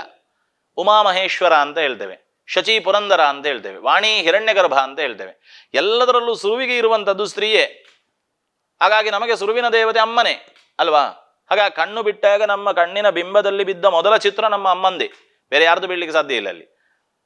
ಹಾಗಾಗಿ ನಮ್ಮ ಪ್ರತಿಯೊಂದು ಜೀವನದ ಪ್ರತಿಯೊಂದು ಹಂತದಲ್ಲಿ ನಮ್ಮನ್ನು ಪಾಲಿಸಿ ಪೋಷಿಸಿ ರಕ್ಷಿಸಿ ಬೆಳೆಸುವಂತಹ ಒಂದು ಮಾತೃ ಸ್ವರೂಪ ಏನುಂಟ, ಅದನ್ನೇ ಪೂರ್ಣವಾದಂತಹ ರೀತಿಯಲ್ಲಿ ಲಕ್ಷ್ಮೀ ಅಂತ ಕರೆದದ್ದು. ಅದು ಅಮ್ಮನ ರೂಪದಲ್ಲಿ ಇರ್ಬೋದು, ಭೂದೇವಿಯ ರೂಪದಲ್ಲಿ ಇರ್ಬೋದು, ತಿನ್ನುವಂತಹ ಅನ್ನ ಆಹಾರಾದಿ ವ್ಯವಸ್ಥೆಗಳಲ್ಲಿ ಇರ್ಬೋದು, ಉದ್ಯೋಗಾದಿಗಳಲ್ಲಿ ಸಂಪಾದನೆ ಮಾಡುವಂತಹ ಸಂಪತ್ತಿನ ರೂಪದಲ್ಲಿ ಇರ್ಬೋದು.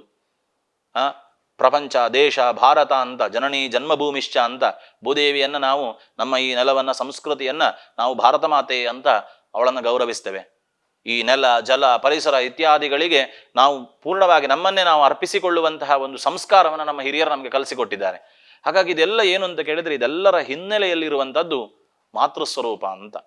ಯಾವಾಗ ನಾವು ತಾಯಿಗೆ ಶರಣಾಗತಿ ಆಗ್ತೇವೋ ಆಗ ಜಗತ್ತು ನಮಗೆ ಶರಣಾಗ್ತದೆ ಅಂತ. ದೇವಿ ಮಹಾತ್ಮೆಯಲ್ಲಿ ಒಂದು ಮಾತು ಬರ್ತದೆ, ತ್ವಾಮಾಶ್ರಿತಾನಾನ್ನ ವಿಪನ್ನರಾಣಾಂ ತ್ವಾಮಾಶ್ರಿತಾಹ್ಯ ಶ್ರಯತಾಂ ಪ್ರಯಾಂತಿ ಅಂತ. ಯಾವಾಗ ನಾವು ದೇವರಿಗೆ ಶರಣಾಗ್ತೇವೋ ಅಥವಾ ಜಗಜ್ಜನನಿ ಅಂತ ಹೇಳುವಂತಹ ಅವಳಿಗೆ ಒಳ್ಳೆ ಶಬ್ದ ಹೇಳಿದ್ದಾರೆ, ಆ ಬ್ರಹ್ಮ ಕೀಟ ಜನನಿ ಅಂತ ಲಲಿತಾ ಸಹಸ್ರನಾಮದಲ್ಲಿ ಬರ್ತದೆ.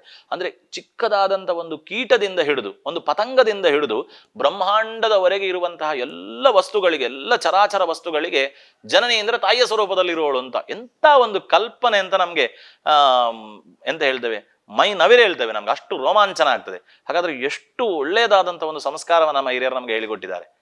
ಹಾಗಾಗಿ ಯಾವಾಗ ಆ ತಾಯಿಗೆ ಒಬ್ಬ ಮನುಷ್ಯ ಶರಣಾಗತಿ ಆಗ್ತಾನೋ, ತ್ವಾಮಾಶ್ರಿತಾನ ಅವಳಿಗೆ ಆಶ್ರಿತನಾಗಿ ಯಾರು ಬದುಕ್ತಾನೋ, ಅವಳ ಚರಣಾರವಿಂದೇ ನನಗೆ ಸರ್ವಸ್ವ ಅಂತ ಯಾರು ಬದುಕ್ತಾನೋ, ತ್ವಾಮಾಶ್ರಿತಾಹ್ಯ ಶ್ರಯತಾಂ ಪ್ರಯಾಂತಿ ಅಂತ ಇಡೀ ಜಗತ್ತು ಅವನನ್ನು ಆಶ್ರಯಿಸ್ತದೆ ಅಂತ ಅರ್ಥ.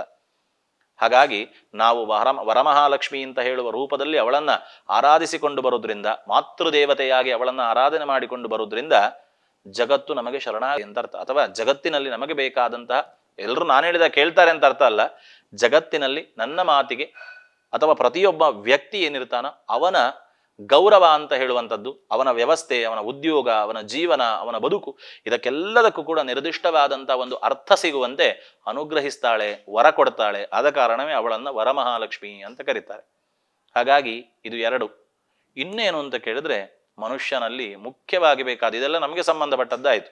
ಹಾಗಾದ್ರೆ ಸಾಮಾನ್ಯವಾಗಿ ವರಮಹಾಲಕ್ಷ್ಮಿಯನ್ನು ಆಚರಿಸಿ ಆರಾಧಿಸುವಲ್ಲಿ ಮುತ್ತೈದೆಯರೇ ಮುಂದೆ ಅಲ್ವಾ?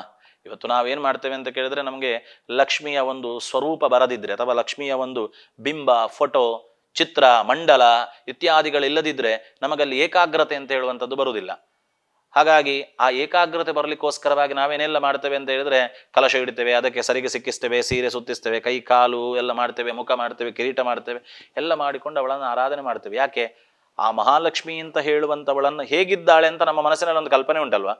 ಆ ಮಹಾಲಕ್ಷ್ಮಿ ಅಂತ ಹೇಳುವವಳು ಮನಸ್ಸಿನಲ್ಲಿರುವಂತಹ ಕಲ್ಪನೆಯ ಪ್ರತಿರೂಪವಾಗಿ ಅಲ್ಲಿ ನಿಂತಾಗ ಅವಳನ್ನು ನನ್ನ ಮನಸ್ಸಿನಲ್ಲಿ ಹೇಗಿದ್ದಾಳೆ ಅವಳು, ಆ ರೂಪದಲ್ಲಿ ಅವಳನ್ನು ಎದುರಲ್ಲಿ ನಾನು ಪ್ರತಿಷ್ಠೆ ಮಾಡಿಕೊಂಡು ಅವಳಿಗೆ ಬೇಕಾದಂಥ ರೂಪವನ್ನು ಆ ನಿರ್ದಿಷ್ಟ ವಸ್ತುಗಳಲ್ಲಿ ತಯಾರಿಸಿಕೊಂಡು ಅದರಲ್ಲಿ ಅವಳನ್ನು ಆರಾಧಿಸಿಕೊಂಡು ಬಂದಾಗ ಆ ಕಲ್ಪನೆ ಬಂದದ್ದು ಮನಸ್ಸಿನಿಂದಲೇ ಅಲ್ವಾ?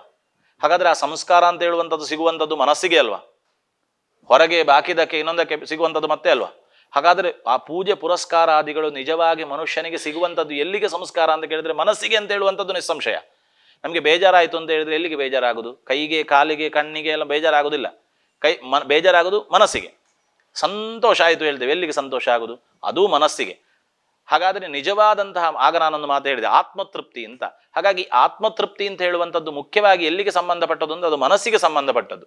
ಹಾಗಾಗಿ ಅಂತಹ ಮನಸ್ಸಿಗೆ ಸಂಬಂಧಪಟ್ಟಂತಹ ಮಹಾಲಕ್ಷ್ಮಿ ಅಲ್ಲಿ ನಿಜವಾಗಿ ಎಲ್ಲಿ ಆ ಕಲಶದಲ್ಲಿ ಆರಾಧನೆ ಮಾಡುವಂತಹ ದೇವತೆ ಅವಳು ಮನಸ್ಸಿನಲ್ಲಿ ಶಾಶ್ವತವಾಗಿ ನಿಲ್ಲು, ಈ ಮನಸ್ಸಿನಿಂದ ನೀನೆಲ್ಲೂ ಹೋಗಬೇಡ ಅಂತ ಹೇಳುವ ಉದ್ದೇಶಕ್ಕೋಸ್ಕರವಾಗಿ ಅವಳನ್ನು ಆರಾಧಿಸಿ ಗೌರವಿಸಿ ಭಕ್ತಿಯಿಂದ ಅವಳಿಗೆ ಶರಣಾಗತಿಯಾಗಿ ಅಂತ ಹೇಳಿಕೊಂಡು ಶಾಸ್ತ್ರ ನಮಗೆ ಹೇಳಿಕೊಡುತ್ತದೆ. ಇದಕ್ಕೆ ನಾವು ತಪ್ಪಿದಲ್ಲಿ ಮನಪಗಾಮಿನಿ, ಮನಸ್ಸು ಬಂದಲ್ಲಿ ಹೋಗೋಳು ಅಂತ ಅರ್ಥ, ಇಷ್ಟೇ ಅರ್ಥ.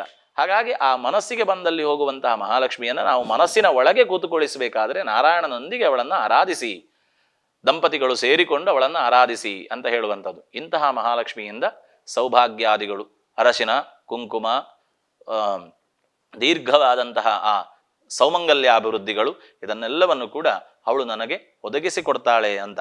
ಇನ್ನು ಅದರ ನಂತರ ನಾವೇನು ಮಾಡ್ತೇವೆ ಅಂದರೆ, ಮುತ್ತೈದೆಯರು ಹೇಳ್ತಾರೆ ಅಲ್ವಾ, ಅಥವಾ ಮುತ್ತೈದೆಯರಿಗೆ ನಾವು ಸಾಮಾನ್ಯವಾಗಿ ಸೂಚಿಸ್ತೇವೆ, ಅಮ್ಮ ಬಾಗಿನ ಕೊಡಿ, ಮುತ್ತೈದೆಯರನ್ನು ಆರಾಧನೆ ಮಾಡಿ. ಏನು ಅವಳು ಮುತ್ತೈದೆ ಅಂತ ಹೇಳಿಕೊಂಡು ಯಾರೋ ಒಬ್ಬಳು ಸ್ತ್ರೀ ಅಂತ ಅವಳನ್ನು ಆರಾಧನೆ ಮಾಡುವುದಿಲ್ಲ. ವರಮಹಾಲಕ್ಷ್ಮಿ ಸ್ವರೂಪಿಣ್ಯೈ ಸುವಾಸಿನ್ಯೈ ನಮಃ ಅಂತ ಹೇಳ್ತೇವೆ ಅವಳನ್ನು. ಅಂದರೆ ವರಮಹಾಲಕ್ಷ್ಮಿಯ ಸ್ವರೂಪದಲ್ಲಿರುವಂತಹ ಒಂದು ಮುತ್ತೈದೆ ಅಂತ. ಆ ಮುತ್ತೈದೆಯಾದವಂತವಳು ವರಮಹಾಲಕ್ಷ್ಮಿಯ ಸ್ವರೂಪದಲ್ಲೇ ಇರ್ತಾಳೆ ಅಂತ. ಅವಳು ಪ್ರಾಯದಲ್ಲಿ ಸಣ್ಣವಳೇ ಇರ್ಬೋದು, ನಮ್ಮಕ್ಕಿಂತ 10 ವರ್ಷ ಸಣ್ಣವಳೇ ಇರ್ಬೋದು, ಅದು ಮುಖ್ಯ ಅಲ್ಲ. ಅವಳಿಗೆ ನಾವು ನಮಸ್ಕಾರ ಮಾಡಿಯೇ ಮಾಡ್ತೇವೆ. ಯಾಕೆ ಮಾಡ್ತೇವೆ ಅಂತ ಕೇಳಿದ್ರೆ, ಅವಳು ಸಾಕ್ಷಾತ್ ಮಹಾಲಕ್ಷ್ಮಿಯ ಸ್ವರೂಪದಲ್ಲಿ ಇರ್ತಾಳೆ ಅಂತ ಹೇಳುವಂಥದ್ದು. ಅರ್ಥಾತ್ ಯಾವುದೇ ಒಂದು ಆಚರಣೆ ಆರಾಧನೆಗಳಲ್ಲಿ ಯೋಗ್ಯತೆ ಅಂತ ಹೇಳುವಂಥದ್ದು ಮುಖ್ಯ ಆಗ್ತದೆ, ಸ್ಥಾನಮಾನ ಅಂತ ಹೇಳುವಂಥದ್ದು ಮುಖ್ಯ ಆಗ್ತದೆ, ವಯಸ್ಸು ಮುಖ್ಯ ಅಲ್ಲ ಅಂತ ಅರ್ಥ. ಮಹಾಭಾರತದಲ್ಲಿ ಒಂದು ಮಾತು ಬರ್ತದೆ, ಆಷಾಢ ಮಾಸ ಶುರುವಿಗೆ ಬಂದು ಅನಂತರ ಶ್ರಾವಣ ಮಾಸ ಬರ್ತದೆ. ಹಾಗಾಗಿ ಈ ಆಷಾಢಕ್ಕಿಂತ ಶ್ರಾವಣ ಮಾಸಕ್ಕೆ ಹೆಚ್ಚು ಬೆಲೆ. ಯಾಕೆಂತ ಕೇಳಿದ್ರೆ ಅಧಿಕ ಮಳೆ ಬೀಳುವುದು ಶ್ರಾವಣದಲ್ಲಿ ಅಂತ.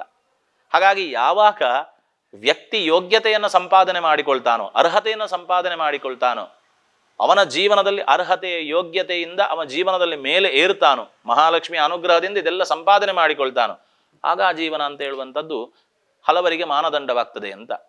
ಹಾಗಾಗಿ ನಾವಿವತ್ತು ಸಮಾಜದಲ್ಲಿ ಗೌರವಯುತವಾಗಿ ನೋಡುವಂತಹ ಪ್ರತಿಯೊಬ್ಬ ಸನ್ಮಾರ್ಗದಲ್ಲಿ ನಡೆದಂತಹ ವ್ಯಕ್ತಿ ಇದ್ದರೆ ಅವನಿ ಪ್ರತಿಯೊಂದು ರೀತಿಯಾದಂತಹ ಸಂಸ್ಕಾರದಲ್ಲಿ ಮೇಲೆ ಏರಿದವನೇ ಆಗಿರ್ತಾನೆ. ಇದು ವಿಶಿಷ್ಟ ಅಂತ. ಹಾಗಾಗಿ ಈ ವೈಶಿಷ್ಟ್ಯತೆಯನ್ನು ನಮಗೆ ವಿಪುಲವಾಗಿ ಹೇಳಿಕೊಡುವಂಥದ್ದು ನಮ್ಮ ಧರ್ಮ. ಹಾಗಾಗಿ ಅದಕ್ಕೋಸ್ಕರವಾಗಿ ಆ ಶ್ರಾವಣ ಮಾಸ, ಈಗ ನಾಗರ ಪಂಚಮಿ ಅಂತ ಹೇಳುವಂಥದ್ದು ನಡೆದ ಕೂಡಲೇ ಅದರ ನಂತರ ಬರುವಂಥದ್ದು ಶ್ರಾವಣ ಮಾಸದಲ್ಲಿ ನಮಗೆ ವಿಶೇಷವಾದಂತಹ ರೀತಿಯಲ್ಲಿ ವರಮಹಾಲಕ್ಷ್ಮಿ ಆರಾಧನೆಯನ್ನು ನಾವು ನಡೆಸಿಕೊಂಡು ಅದರ ಸಾಮೀಪ್ಯದಲ್ಲಿ ಬರ್ತೇವೆ. ಹಾಗಾಗಿ ಇಂತಹ ವರಮಹಾಲಕ್ಷ್ಮಿಯನ್ನು ಆಚರಿಸುವುದರಿಂದ, ಆರಾಧಿಸುವುದರಿಂದ ನಮಗೆ ಬೇಕಾದಂಥ ಎಲ್ಲ ಭೋಗಭಾಗ್ಯಗಳನ್ನು ಪಡ್ಕೊಂಡು ಬರಬಹುದು ಅಂತ. ಪೂರ್ವದಲ್ಲಿ ಧಾನ್ಯದ ರಾಶಿಯನ್ನು ಹಾಕಿ ಮಧ್ಯಾಹ್ನ ಅಥವಾ ಸಾಯಂಕಾಲದ ಹೊತ್ತು ಮಂಟಪಗಳಿಂದ ಅವಳನ್ನು ಅಲಂಕರಿಸಿ ಆ ಕಲಶವನ್ನು ಯಥಾಶಕ್ತಿಯಾಗಿ ಧಾನ್ಯದ ರಾಶಿಯ ಮೇಲೆ ಕಲಶವನ್ನಿಟ್ಟು ಆ ಕಲಶದಲ್ಲಿ ನೀರು ಇತ್ಯಾದಿಗಳನ್ನು ಕಂಠಪೂರ್ತಿಯಾಗಿ ಆ ಕಲಶದ ಕುತ್ತಿಗೆಗೆ ಬರುವಲ್ಲಿವರೆಗೆ ಅದಕ್ಕೆ ಬೇಕಾದಂತಹ ನೀರನ್ನು ಹಾಕಿ ಅದರಲ್ಲಿ ಗಂಧ, ಅಕ್ಷತೆ, ಹೂ, ತುಳಸಿ ಇತ್ಯಾದಿ ಪರಿಮಳ ದ್ರವ್ಯಾದಿಗಳನ್ನು, ಏನು ಲಾವಂಚದ ಬೇರಿರ್ಬೋದು ಅಥವಾ ಅಷ್ಟಗಂಧಾದಿಗಳು ಇರ್ಬೋದು ಅಥವಾ ದಶಾಂಗ ಅಂತ ಹೇಳುವಂತಹ ಪರಿಮಳ ದ್ರವ್ಯಗಳಿರ್ಬೋದು, ಚಂದನಾದಿಗಳೆಲ್ಲ ಇರ್ಬೋದು, ಇದನ್ನೆಲ್ಲವನ್ನು ಕೂಡ ಆ ಕಲಶ ಮಧ್ಯದಲ್ಲಿ ಹಾಕಿ ನಾಣ್ಯವನ್ನು ಅದರಲ್ಲಿ ಹಾಕಿ ಅದೇ ರೀತಿಯಲ್ಲಿ ಆ ಕಲಶಕ್ಕೆ ಆ ಉತ್ತಮವಾದ ರೀತಿ ಪಲ್ಲವ ಅಂತ ಹೇಳಿದರೆ ಮಾವಿನ ಕುಡಿಗಳಿಂದ ಅದನ್ನು ಅಲಂಕರಿಸಿ ಅದರಲ್ಲಿ ಶ್ರೀಫಲ ಅಂದರೆ ತೆಂಗಿನಕಾಯಿಯನ್ನು ಇಟ್ಟು ವಸ್ತ್ರಾದಿಗಳಿಂದ ಅದನ್ನು ಅಲಂಕರಿಸಿ ಅದರಲ್ಲಿ ಗಂಗಾದಿ ನದಿಗಳನ್ನು ಆವಾಹಿಸಿ ವಿಶೇಷವಾಗಿ ಮಹಾಲಕ್ಷ್ಮಿಯನ್ನು, ನಾರಾಯಣನೊಂದಿಗೆ ಸೇರಿಕೊಂಡಂತಹ ಮಹಾಲಕ್ಷ್ಮಿಯನ್ನು ಆ ಕಲಶ ಮಧ್ಯದಲ್ಲಿ ಆವಾಹಿಸಬೇಕಂತೆ. ಅದಕ್ಕೆ ಹೇಳುವಂತಹ ಶ್ಲೋಕ ಏನು? ವಂದೇ ಲಕ್ಷ್ಮೀಂ ಪರಶಿವಮಯೀಂ ಶುದ್ಧ ಜಾಂಬೂನದಾಭಾಂ ತೇಜೋರೂಪಾಂ ಕನಕವಸನಾಂ ಸರ್ವಭೂಷೋಜ್ವಲಾಂಗೀಂ ಬೀಜಾಪೂರಂ ಕನಕಕಲಶಂ ಹೇಮಪದ್ಮಂ ದದಾನಾಂ ಆದ್ಯಾಂ ಶಕ್ತಿಂ ಸಕಲ ಜನನೀಂ ವಿಷ್ಣುವಾಮಾಂಕ ಸಂಸ್ಥಾಂ ಅಂತ ಹೇಳುವಂತಹ ಧ್ಯಾನದಿಂದ ಕಲಶದಲ್ಲಿ ಅವಳನ್ನು ಧ್ಯಾನಿಸಿ ಆವಾಹಿಸಿ 16 ವಿಧದ ಉಪಚಾರ ಪೂಜೆಗಳನ್ನು, ಈಗ ಸಾಮಾನ್ಯವಾಗಿ ಪುಸ್ತಕಗಳೆಲ್ಲ ಬಂದಿವೆ, ಹಾಗಾಗಿ ಆ 16 ವಿಧದ ಉಪಚಾರ ಪೂಜೆಗಳನ್ನೆಲ್ಲ ನಡೆಸಿಕೊಂಡು ದೋರಸ್ಥಾಪನೆ ಅಂತ ವಿಶೇಷವಾಗಿ ಹೇಳ್ತಾರೆ. ಈ ದೋರಸ್ಥಾಪನೆ ಮಾಡುವಂಥ ಉದ್ದೇಶ ಏನು ಅಂತ ಕೇಳಿದ್ರೆ, ನಮ್ಮ ಜೀವನದಲ್ಲಿ ನಮಗೆ 12 ರಾಶಿಗಳು ಅಂತ ನಾವು ಹೇಳ್ತೇವೆ ಅಲ್ವಾ? ಮೇಷ, ವೃಷಭ, ಮಿಥುನ, ಕರ್ಕಾಟಕ, ಸಿಂಹ, ಕನ್ಯಾ, ತುಲಾ, ವೃಶ್ಚಿಕ, ಧನು, ಮಕರ, ಕುಂಭ, ಮೀನ 12 ರಾಶಿಗಳನ್ನು ಹೇಳ್ತೇವೆ. ಹಾಗೆಯೇ 12 ಚಿಂತನೆಗಳು ಕೂಡ ನಮ್ಮಲ್ಲಿ ಮುಖ್ಯ. ಮಾಸಗಳು ಕೂಡ ತಿಂಗಳು 12 ಅಲ್ವಾ ನಮಗೆ? ಇಂಗ್ಲೀಷ್ನಲ್ಲಿ ನೋಡೋದಾದ್ರೂ ಜನವರಿ, ಫೆಬ್ರವರಿ ಅಂತ ಹೇಳ್ತೇವೆ. ಹೀಗೆ ನಾವು ನೋಡೋದಾದ್ರೂ ಸಹ, ಈಗ ಸೌರಮಾನ, ಚಾಂದ್ರಮಾನ ಅಂತ ನೋಡೋದಾದ್ರೂ ಸಹ ಮೇಷ ಮಾಸ, ವೃಷಭ ಮಾಸ, ಮಿಥುನ ಮಾಸ ಅಂದ್ರೂ 12 ಬರ್ತದೆ. ಚೈತ್ರ, ವೈಶಾಖ, ಜ್ಯೇಷ್ಠ, ಆಷಾಢ, ಶ್ರಾವಣ, ಭಾದ್ರಪದ, ಆಶ್ವಯುಜ ಅಂತ ತಿಳ್ಕೊಂಡ್ರು ಕೂಡ ಅಲ್ಲಿ ಕೂಡ ನಮಗೆ 12 ಮಾಸಗಳು ಬರ್ತವೆ. ಹೀಗೆ ಆ 12 ಚಿಂತನೆಗಳು ಏನು? ಮನುಷ್ಯನಿಗೆ ಆರೋಗ್ಯ, ವಾಕ್ ಅಂದರೆ ಉತ್ತಮವಾದಂಥ ಸಂಸ್ಕಾರಯುತವಾದಂತಹ ಮಾತು, ಅರ್ಥಾತ್ ಸಂಪತ್ತು, ವಾಕ್ ಸಂಪತ್ತು, ಅದೇ ರೀತಿಯಲ್ಲಿ ಒಳ್ಳೆಯ ರೀತಿಯಾದಂಥ ಸಾಮರ್ಥ್ಯ, ಯೋಗ್ಯತೆ, 4ನೇದಾಗಿ ಸುಖ, ಕುಟುಂಬ, ಇಷ್ಟಮಿತ್ರ, ಬಂಧು ಬಾಂಧವರು, 5ನೇದಾಗಿ ಸಂತಾನ, ಪುಣ್ಯಕರ್ಮಗಳು ಇತ್ಯಾದಿಗಳನ್ನು ಮಾಡಿಕೊಂಡುವಂತಹ ಧಾರ್ಮಿಕವಾದಂಥ ವಿಚಾರದಲ್ಲಿ ಮುಂದೆ ಹೋಗುವಂತಹ ಒಂದು ಆಸಕ್ತಿ ಮತ್ತು ಯೋಗ್ಯತೆ, ಅದಕ್ಕೆ ಬೇಕಾದಂತಹ ಎಲ್ಲ ಅವಕಾಶಗಳು, ಆರನೆಯದಾಗಿ ಶತ್ರು ಪರಾಜಯ. ನಮ್ಮನ್ನ ಕಂಡ್ರೆ ಯಾರಿಗಾಗುದಿಲ್ಲೋ ಅಥವಾ ನಮ್ಮ ಹಿತವನ್ನು ಯಾರು ಬಯಸದೇ ಇರ್ತಾನೋ ಅವನನ್ನು ಶತ್ರು ಅಂತ ಕರೆದಿದ್ದಾರೆ. ಹಾಗಾಗಿ ಅಂತಹ ಶತ್ರುಗಳು ಯಾವಾಗಲೂ ನಮ್ಮ ಎದುರು ತಲೆ ಇರಬೇಕಂತೆ. ಅಂತಹ ಶತ್ರು ಪರಾಜಯದ ಯೋಗ್ಯತೆ ಮತ್ತು ಸಪ್ತಮ ಇತ್ಯಾದಿಗಳು ಬೇಕಾದಂತಹ ಸಾಂಸಾರಿಕವಾದಂತಹ ಹೆಂಡತಿ ಮಕ್ಕಳು ಪತ್ನಿ ಪುತ್ರ ಇತ್ಯಾದಿಗಳಿಗೆ ಬೇಕಾದಂತಹ ಸುಖ ಸಂತೋಷಗಳು ಅಥವಾ ಪತಿ ಪುತ್ರ ಇತ್ಯಾದಿಗಳಿಗೆ ಬೇಕಾದಂತಹ ಸುಖ ಸಂತೋಷಗಳು, ಪೂರ್ಣವಾದಂತಹ ಆಯುಷ್ಯ, ಬೇಕಾದಂತಹ ಭಾಗ್ಯ, ಪಡ್ಕೊಂಡು ಬಂದಂತಹ ಭಾಗ್ಯಾದಿಗಳನ್ನು ಅನುಭವಿಸುವಂತಹ ಯೋಗ್ಯತೆ, ಉದ್ಯೋಗ ವ್ಯವಸ್ಥೆ ಇತ್ಯಾದಿಗಳಲ್ಲಿ ಒಳ್ಳೆಯ ರೀತಿಯಾದಂತಹ ಸಂಪತ್ತು, ಅದೇ ರೀತಿಯಲ್ಲಿ ಬೇಕಾದದ್ದನ್ನೆಲ್ಲ ಕಾಲಕಾಲಕ್ಕೆ ಏನೆಲ್ಲ ನಮಗೆ ಒಳ್ಳೆದಾಗ್ತದೋ ಆ ಒಳ್ಳೆದು ಅಂತ ಹೇಳುವಂಥದ್ದು ವ್ಯಕ್ತಿ ರೂಪದಲ್ಲಿರ್ಬೋದು, ವಸ್ತು ರೂಪದಲ್ಲಿರ್ಬೋದು, ಅದೆಲ್ಲ ನಮ್ಮ ಹತ್ರ ಬರುವಂತಹ ಒಂದು ಲಾಭ ಇತ್ಯಾದಿಗಳು. ಕೆಟ್ಟದ್ದು ಅಂತ ಹೇಳುವಂಥದ್ದು ಧನಾತ್ಮಕವಾದಂಥದ್ರ ಆಗಮನ, ಋಣಾತ್ಮಕವಾದಂಥದ್ದು ಎಂದು ಉಂಟ ಆ ಋಣಾತ್ಮಕವಾದಂಥ ನಿರ್ಗಮನ.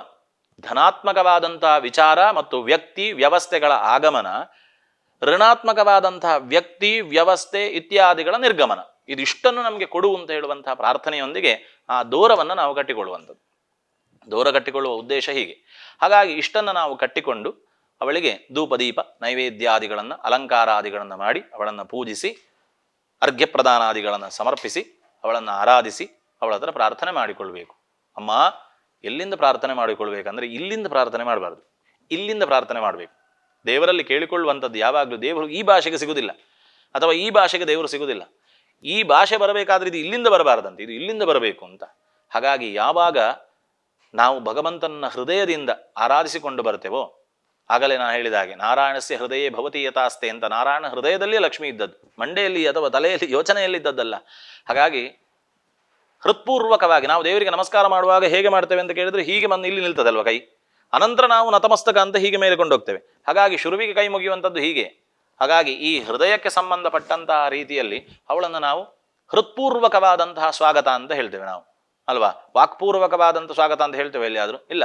ಹಾಗಾಗಿ ಹೃತ್ಪೂರ್ವಕವಾಗಿ ಅವಳನ್ನು ಆರಾಧಿಸಿ ಪ್ರಾರ್ಥಿಸಬೇಕಂತೆ. ಅಮ್ಮ, ಜೀವನದಲ್ಲಿ ನಾವೆಲ್ಲ ಸಾಮಾನ್ಯವಾಗಿ ಗೃಹಸ್ಥ ಜೀವನವನ್ನೇ ನಡೆಸುವವರು ಅಲ್ವಾ? ಈ ಗೃಹಸ್ಥ ಜೀವನದಲ್ಲಿ ಏನೆಲ್ಲ ಬೇಕು ನಮಗೆ ಅದನ್ನು ಒಂದು ಕಡೆ ಹೇಳ್ತಾರೆ. ಸಾನಂದಂ ಸದನಂ ಸುತಾಶ್ಚ ಸುದಯ ಕಾಂತಾ ವಿಲಾಲಾಪಿನಿ ಅಂತ. ಆ ಮನೆ ಅಂತ ಹೇಳುವಂಥದ್ದು ಆನಂದಮಯವಾಗಿರ್ಬೇಕಂತೆ. ಮನೆಯೊಳಗೆ ಯಾರ ಮನೆಯೊಳಗೆ ನಾವು ಹೋದಾಗ ನಮಗೆ ಅಲ್ಲಿ ಓ ದೇವರೇ ಯಾಕೆ ಬಂದೆ ಅಂತ ಹೇಳುವ ಯೋಚನೆ ನಮಗೆ ಬರಬಾರ್ದು. ಹಾಗಾಗಿ ಆನಂದವನ್ನು ಮನೆ ಕೊಡಬೇಕು ಅಂತ. ಅತಿಥಿಯಾದಂಥವನು ಮನೆಗೆ ಬಂದರೆ ಅವನಿಗೆ ಸಂತೋಷ ಸಿಗಬೇಕು ಆ ಮನೆಯಲ್ಲಿ ಅಂತ. ಸಾನಂದಂ ಸುದನಂ ಸುತಾಶ್ಚ ಸುದಯ. ಮಕ್ಕಳು ಏನಿರ್ತಾರೆ ಇದು ಸಾಮಾನ್ಯವಾಗಿ ನಾವು ಕೇಳ್ತೇವೆ ಪಣ್ಣಕೇನುಜ್ಜೆ ಅಂತ ಅಲ್ವಾ? ಹಾಗಾಗಿ ನಾವು ಹೇಳಿದ್ದನ್ನ ಕೇಳುವಂತಹ ಒಳ್ಳೆಯ ಬುದ್ಧಿಯ ಮಕ್ಕಳಾಗಬೇಕು ಅಂತ. ಮಕ್ಕಳು ಅಂತ ಹೇಳುವಂಥದ್ದು ಅಪ್ಪ ಅಮ್ಮನನ್ನು ಅನುಸರಿಸಿಕೊಂಡು ಹೋಗುವಂತಹ ಸುಬುದ್ಧಿಯ ಮಕ್ಕಳಾಗಬೇಕು ಅಂತ ಲೆಕ್ಕ. ಸುಧಾಶ್ಚ ಸುದಯ ಕಾಂತಾ ವಿಲಾಲಾಪಿನಿ. ಸಂತೋಷಪೂರ್ಣವಾಗಿ ನಮ್ಮನ್ನ ಪ್ರಿಯವಾಕ್ಯವನ್ನ ಮಾತಾಡುವಂತಹ ಹೆಂಡತಿ ಇರಬೇಕಂತ, ಅಥವಾ ಪ್ರಿಯವಾಕ್ಯವನ್ನ ರಮಿಸಿಕೊಂಡು ಪ್ರೀತಿ ವಿಶ್ವಾಸದಿಂದ ಅನ್ಯೋನ್ಯತೆಯಿಂದ ಇರುವಂತಹ ದಾಂಪತ್ಯ ಜೀವನದಲ್ಲಿ ದಂಪತಿಗಳು ಮನೆಯಲ್ಲಿ ಇರಬೇಕು ಅಂತ ಲೆಕ್ಕ. ನಮಗೆ ಎರಡು ಕಣ್ಣು ಬೇರೆ ಬೇರೆ ಉಂಟಲ್ವ, ಅದರ ದೃಷ್ಟಿ ಎರಡಿಲ್ಲ, ನಮಗೆ ಒಂದೇ ಇರುವುದು.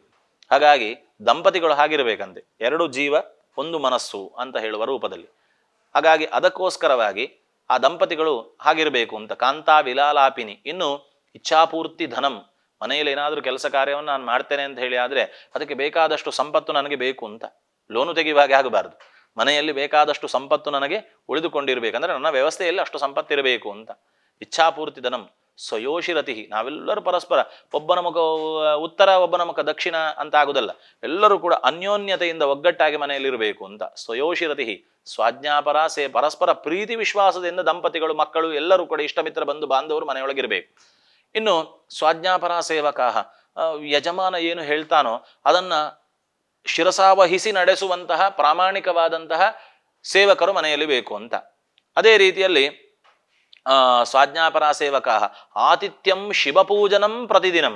ಮನೆಯಲ್ಲಿ ಆತಿಥ್ಯ ನಡಿಬೇಕಂತೆ. ಆತಿಥ್ಯ ಅಂದೇನು? ಅನ್ನದಾನ, ಸತ್ಕರ್ಮ, ಬಂದವರನ್ನು ಸತ್ಕರಿಸಿ ಗೌರವಿಸಿ ಪ್ರೀತಿ ವಿಶ್ವಾಸದಿಂದ ಮಾತಾಡಿಸಿ ಕಳಿಸಿಕೊಡುವಂಥದ್ದಕ್ಕೆ ನಾವು ಆತಿಥ್ಯ ಅಂತ ಹೇಳುವಂಥದ್ದು. ಮುಂಚೆ ನಾನು ಬರ್ತೇನೆ ಅಂತ ಹೇಳಿಕೊಂಡು ಯಾರು ತಿಳಿಸದೆ ಅನಿರೀಕ್ಷಿತವಾಗಿ ಆಗಮಿಸ್ತಾನೋ ಅವನನ್ನು ಅತಿಥಿ ಅಂತ ನಾವು ಸಾಮಾನ್ಯವಾದ ರೀತಿಯಲ್ಲಿ ಕರಿಬೋದು. ಶಬ್ದಾರ್ಥಗಳು ಬೇರೆ ಬೇರೆ ಇರ್ಬೋದು, ಆದರೆ ಸಾಮಾನ್ಯವಾದ ರೀತಿಯಲ್ಲಿ ನಮಗೊಂದು ನಾವು ಹೇಳೋದಾದ್ರೆ ಅತಿಥಿ ಅಂತ. ಮುಂಚೆ ತಿಳಿಸದೆ ಬರುವವ ಆತಿಥ್ಯಂ.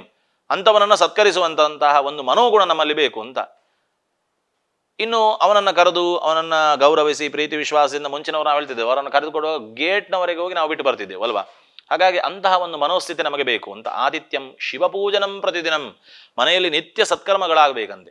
ಏನು ಅಂತ ಹೇಳಿದ್ರೆ, ಸಾಮಾನ್ಯವಾಗಿ ಇವತ್ತಿನ ದಿವಸ ನಾವು ಬೆಳಗ್ಗೆ ಸಾಯಂಕಾಲ ದೇವರಿಗೆ ದೀಪ ಇಟ್ಟು ದೇವರ 2 ಸ್ತೋತ್ರ ಅದು ಹೇಳುವಂತಹ ಸಂಸ್ಕಾರಗಳು ನಮ್ಮಲ್ಲಿ ಬೇಕು. ಆದಿತ್ಯಂ ಶಿವಪೂಜನಂ ಪ್ರತಿದಿನಂ ಮೃಷ್ಟಾನ್ನ ಪಾನಂಗ್ರಹೇ, ಮನೆಯಲ್ಲಿ ಯಾವಾಗಲೂ ಮೃಷ್ಟಾನ್ನವನ್ನು ಭೋಜನ ಮಾಡಬೇಕಂತೆ. ನಾವು ಇವತ್ತು ಏನು ಮಾಡ್ತೇವೆ ಅಂತ ಕೇಳಿದ್ರೆ ಹೊರಗಿಂದ ತಂದು ತಿಂತೇವಲ್ವಾ, ಅದು ತಪ್ಪು ಅಂತ ಹೇಳ್ತದೆ ಶಾಸ್ತ್ರ. ಲಕ್ಷ್ಮಿ ನಮಗೆ ಅನುಗ್ರಹ ಮಾಡುವಂಥದ್ದು ಅದನ್ನೇ. ಆಗ ನಾನು ಹೇಳಿದಲ್ಲ, ಧಾನ್ಯಂ ಯತ್ರ ಸುಸಂಚಿತಂ ಅಂತ, ಲಕ್ಷ್ಮಿ ನಮಗೆ ಕೊಡುವಂಥದ್ದೇ ಅದು ಅಂತ. ಮನೆಯಲ್ಲಿ ಮೃಷ್ಟಾನ್ನವನ್ನು ನಾವು ಬೇಯಿಸಿ ಅದನ್ನು ತಿನ್ನಬೇಕು ಅಂತ ಅಲ್ವಾ. ಹಾಗಾಗಿ ಅದು ನಮಗೆ ಬೇಕಾದಂಥ ಭಾಗ್ಯ. ಅದು ಯಾವಾಗಲೂ ಇರುವಂತೆ ನಮ್ಮನ್ನು ಅನುಗ್ರಹ ಮಾಡುವುದಕ್ಕೆ ಯೋಗಕ್ಷೇಮ ಅಂತ ಹೇಳಿದ್ದು. ಹಾಗಾಗಿ ಅಂತಹ ಒಂದು ಮೃಷ್ಟಾನ್ನ ಪಾನಂಗ್ರಹೆ, ಮನೆಯಲ್ಲಿ ಯಾವಾಗಲೂ ಅಂತಹ ಒಂದು ಭೋಜನವನ್ನು ಮಾಡುವಂತಹ ಭಾಗ್ಯ ದೇವರು ಕೊಡಬೇಕು ಅಂತ. ಸಾಧೋ ಸಂಗಂಚ ಉಪಾಸತೇಚ ಸತತಂ, ಗೌರವಾನ್ವಿತರು, ಗಣ್ಯ ವ್ಯಕ್ತಿಗಳು, ಸನ್ಮಾರ್ಗದಲ್ಲಿ ನಡೆಯುವವರು, ಗುರುಗಳು ನಮ್ಮ ಮನೆಗೆ ಬಂದರೆ ಅಥವಾ ನಮ್ಮ ಊರಿಗೆ ಬಂದರೆ ಅವರನ್ನು ಮನೆಗೆ ಕರೆದು ಅವರನ್ನು ಸತ್ಕರಿಸಿ ಕಳಿಸುವಂತಹ ಒಂದು ವ್ಯವಸ್ಥೆ ನಮ್ಮಲ್ಲಿ ಬೇಕು ಅಂತ. ಸಾಧೋ ಸಂಗಂಚ ಉಪಾಸತೇಚ ಸತತಂ, ಯಾವಾಗಲೂ ಬೇಕು. ಧನ್ಯೋ ಗೃಹಸ್ಥಾಶ್ರಮ ಅಂತ ಹೇಳಿದರು. ಹಾಗಾಗಿ ಅಂತಹ ಮನುಷ್ಯನ ಗೃಹಸ್ಥಾಶ್ರಮ ಅದು ಸಾರ್ಥಕವಾಗ್ತದೆ. ಹಾಗಾಗಿ ಅಂತಹ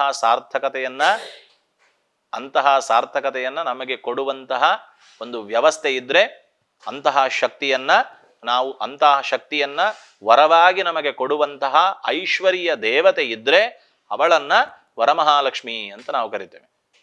ಅರ್ಥ ಆಯ್ತಾ? ಹಾಗಾಗಿ ವರಮಹಾಲಕ್ಷ್ಮಿ ಅಂತ ಹೇಳುವಂತಹ ಉದ್ದೇಶ ಏನು, ಅವಳ ಆಚರಣೆಯ ಆರಾಧನೆಯ ಹಿನ್ನೆಲೆಯಲ್ಲಿ ಇಷ್ಟೆಲ್ಲ ಅರ್ಥಗಳನ್ನು ನನ್ನ ಧರ್ಮ ನಮಗೆ ಹೇಳಿಕೊಡುತ್ತದೆ. ಹಾಗಾಗಿ ಅಂತಹ ಧರ್ಮದ ಅನುಸರಣೆಯನ್ನು ಮಾಡಿಕೊಂಡು ಮುಂದೆ ಹೋಗುವ, ಅಂಧಾನುಕರಣೆಯನ್ನು ಮಾಡುವಂಥದ್ದು ಬೇಡ. ಜೀವನದಲ್ಲಿ ಪ್ರತಿಯೊಂದಕ್ಕೂ ಕೂಡ ಅರ್ಥ ಉಂಟು ಅಂತ ಒಂದು ಚಿಕ್ಕದಾದಂಥ ಉದಾಹರಣೆ ಹೇಳಿ ನನ್ನ ಮಾತು ಮುಗಿಸ್ತೇನೆ. ಒಬ್ಬ ತಂದೆ ತನ್ನ ಮಗನನ್ನ ಯಾವಾಗಲೂ ಪ್ರೀತಿಯಿಂದ ಸಾಕ್ತಾ ಇದ್ದಂತೆ. ತಾಯಿಯನ್ನು ಕಳ್ಕೊಂಡಂತಹ ಮಗು ಅಂತ ಅವನನ್ನು ತುಂಬ ಪ್ರೀತಿಯಿಂದ ಸಾಕ್ತಾ ಇದ್ದಂತೆ. ಹಾಗಾಗಿ ಸಾಕಿದಂತಹ ಆ ಮಗುವನ್ನು ಏನು ಮಾಡ್ತಾನೆ ಅಂತ ಕೇಳಿದ್ರೆ, ಮುಂದಕ್ಕೆ ವಿದ್ಯೆ ಕಲಿತು ದೊಡ್ಡದಾದಂತಹ ವ್ಯವಸ್ಥೆಗೆ ಹೋಗಿ ಮಗ ಉನ್ನತವಾದಂಥ ಉದ್ಯೋಗ ಇತ್ಯಾದಿಗಳನ್ನು ಪಡ್ಕೊಂಡ. ಆ ಒಳ್ಳೆ ಉದ್ಯೋಗ ಕೆಲಸ ಕಾರ್ಯಗಳಲ್ಲಿ ಸಿಕ್ಕಿದಾಗ ಮಗನಿಗೆ ಈ ಚಿಕ್ಕದಾದಂತಹ ಹಳ್ಳಿಯಲ್ಲಿ ತಂದೆಯೊಟ್ಟಿಗೆ ಇರಬೇಕಾದಂತಹ ಒಂದು ಅವಕಾಶ ಇರಲಿಲ್ಲ. ಅವ ಅನಿವಾರ್ಯವಾಗಿ ಪೇಟೆಗೆ ಹೋಗಲೇಬೇಕಿತ್ತು. ಸರಿ ಅಂತ ಮಗ ಪೇಟೆಗೆ ಹೋದ. ಪೇಟೆಗೆ ಹೋದಂತಹ ಸಂದರ್ಭದಲ್ಲಿ ತಂದೆಗೆ ಅವಳನ್ನು ಕಳಿಸ್ಲಿಕ್ಕೆ ಮನಸ್ಸೇ ಇಲ್ಲ. ಇಷ್ಟೊತ್ತು ತನ್ನ ಕಣ್ಣಿನ ರೆಪ್ಪೆಯಾಗಿ ನೋಡಿಕೊಂಡಂತ ಮಗುವನ್ನ ದೂರ ಕಳಿಸ್ಲಿಕ್ಕೆ ತಂದೆಗೆ ಮನಸ್ಸೇ ಇಲ್ಲ. ಆದರೂ ಅನಿವಾರ್ಯ ಕಳಿಸ್ಲೇಬೇಕು ಅಂತ ತಂದೆ ಕಳಿಸಿದ್ರು. ಪೇಟೆಗೆ ಹೋದಂತಹ ಮಗ, ತಂದೆಗೆ ಖರ್ಚಿಗೆ ಏನು ವ್ಯವಸ್ಥೆ ಇರಲಿಲ್ಲ, ಮಗನನ್ನೇ ಅವಲಂಬಿಸಿಕೊಂಡಿದ್ರು. ಅಂದ್ರೆ ಇದ್ದದ್ದೆಲ್ಲ ಮಗನ ಭವಿಷ್ಯಕ್ಕೋಸ್ಕರವಾಗಿ ವಿನಿಯೋಗ ಮಾಡಿ ಆಗಿದೆ ತಂದೆ. ಸರಿ, ಮಗ ಪೇಟೆಗೆ ಹೋದ, ಎಲ್ಲ ಆಯ್ತು. ತಂದೆಗೆ ಇಲ್ಲಿ ಕೈ ಕಟ್ಟಲಿಕ್ಕೆ ಶುರು ಆಯ್ತು. ಖರ್ಚು ವೆಚ್ಚಗಳಿಗೆ ಏನು ದಾರಿ ಇಲ್ಲ. ಸ್ವಲ್ಪ ದಿವಸ ಏನೋ ಆಚೀಚೆಯವರೇನೋ ಸ್ವಲ್ಪ ನೋಡ್ಕೊಂಡ್ರು. ಆದರೆ ಕೊನೆಗೆ ತಂದೆಗೆ ಏನು ವ್ಯವಸ್ಥೆ ಇಲ್ಲ ಅಂತ ಆಯ್ತು. ಆಗ ಏನು ಮಾಡೋದು ಅಂತ ಯಾರೋ ಒಬ್ರು ಹಿರಿಯರು ಹೇಳಿದ್ರು, ನಿಮ್ಮ ಮಗನನ್ನು ಎಷ್ಟು ಚಂದ ನೋಡಿದ್ದೀರಲ್ಲ ಸ್ವಾಮಿ, ಒಂದು ಕಾಗದ ಬರೀರಿ ಮಗನಿಗೆ, ಏನು ಗಳಿಸುವುದಿಲ್ವ ಅವನು ಅಂತ ಒಂದು ಸಲಹೆ ಕೊಟ್ಟರು. ಹೌದು ಅಂತ ಖಂಡಿತು. ಆದರೂ ಮಕ್ಕಳು ಅಪ್ಪ ಅಮ್ಮನ ಹತ್ರ ದುಡ್ಡು ಕೇಳುವುದಕ್ಕೂ ಅಪ್ಪ ಅಮ್ಮ ಮಕ್ಕಳ ಹತ್ರ ದುಡ್ಡು ಕೇಳುವುದಕ್ಕೂ ತುಂಬ ವ್ಯತ್ಯಾಸ ಉಂಟು. ಅನುಭವಿಸಿದವರಿಗೆ ಖಂಡಿತ ಗೊತ್ತಿರ್ತದೆ. ಆದರೆ ಏನು ಮಾಡುದು, ಅನಿವಾರ್ಯ. ಬರೆದ್ರು ಕಾಗದ ಮಗನಿಗೆ. ಇವತ್ತು ಉತ್ತರ ಬರ್ಬೋದು ಅಂತ ಅಂದ್ಕೊಂಡ್ರು, ಬರಲಿಲ್ಲ. 2ನೇ ಕಾಗದ ಬರೆದ್ರು, ಅದಕ್ಕೂ ಉತ್ತರ ಬರಲಿಲ್ಲ. 3ನೇ ಕಾಗದ ಬರೆದ್ರು, ಅದಕ್ಕೂ ಉತ್ತರ ಬರಲಿಲ್ಲ. ಆಗ ತಂದೆ ಅಂದ್ಕೊಂಡ್ರು, ಏನಪ್ಪ ಇದು ಅಂತ ಕಣ್ಣಲ್ಲೆಲ್ಲ ನೀರು ಬಂತು ತಂದೆಗೆ. ಆಗ ಇನ್ನೊಬ್ರು ಯಾರೋ ಹೇಳಿದ್ರು, ನೀವು ಯಾಕೆ, ಏನೋ ಕೆಲಸದ ಗಡಿಬಿಡಿಯಲ್ಲಿ ಇರ್ಬೋದು, ನೀವು ಒಮ್ಮೆ ಹೋಗಿ ನೋಡಿ ಬರ್ಬೋದಲ್ಲ ಮಗುವನ್ನು, ಅವ ಹಾಗೆ ಮಾಡ್ಲಿಕ್ಕಿಲ್ಲ, ನಿಮ್ಮ ಮಗ ಹಾಗೆಲ್ಲ ಮಾಡ್ಲಿಕ್ಕಿಲ್ಲ, ನೋಡ್ಕೊಂಡು ಬನ್ನಿ ಅಂತ ಹೇಳಿದ್ರು. ಸರಿ ಅಂತ ತಂದೆ ಭಾರವಾದ ಮನಸ್ಸಿನಿಂದ ಪೇಟೆಗೆ ಬಂದರು.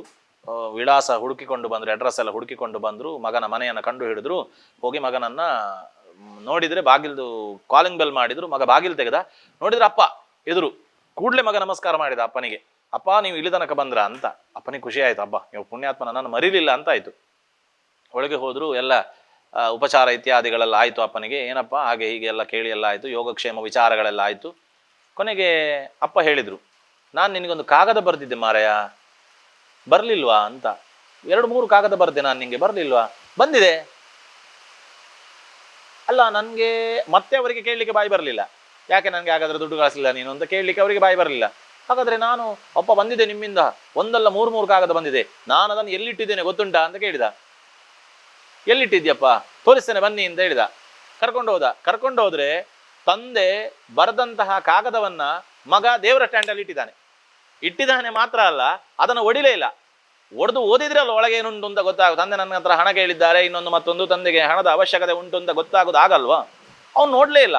ತಂದೆ ಅಂದ್ರೆ ನನಗೆ ಸಾಕ್ಷಾತ್ ದೇವರ ಸ್ವರೂಪ, ತಂದೆಯಿಂದ ಬಂದ ಕಾಗದ ಅಂತ ಹೇಳುವಂತ ಗೌರವದಿಂದ ಅದನ್ನು ಒಡೆಯದೆ ಪುಣ್ಯಾತ್ಮ ದೇವರ ಸ್ಟ್ಯಾಂಡ್ನಲ್ಲಿ ಇಟ್ಟಿದ್ದಾನೆ. ಹಾಗಾಗಿ ತಂದೆಗೆ ಅಂದಾಜೆ ಆಯ್ತು, ಯಾಕೆ ಈ ಪುಣ್ಯಾತ್ಮ ನನಗೆ ಹಣ ಕಳಿಸ್ಲಿಲ್ಲ ಅಂತ. ಹಾಗೆ ಜೀವನದಲ್ಲಿ ಪ್ರತಿಯೊಂದು ಆಚರಣೆ ಆರಾಧನೆಯ ಹಿನ್ನೆಲೆಯಲ್ಲಿ ಒಂದು ಅರ್ಥ ಇರ್ತದೆ ಅಂತ.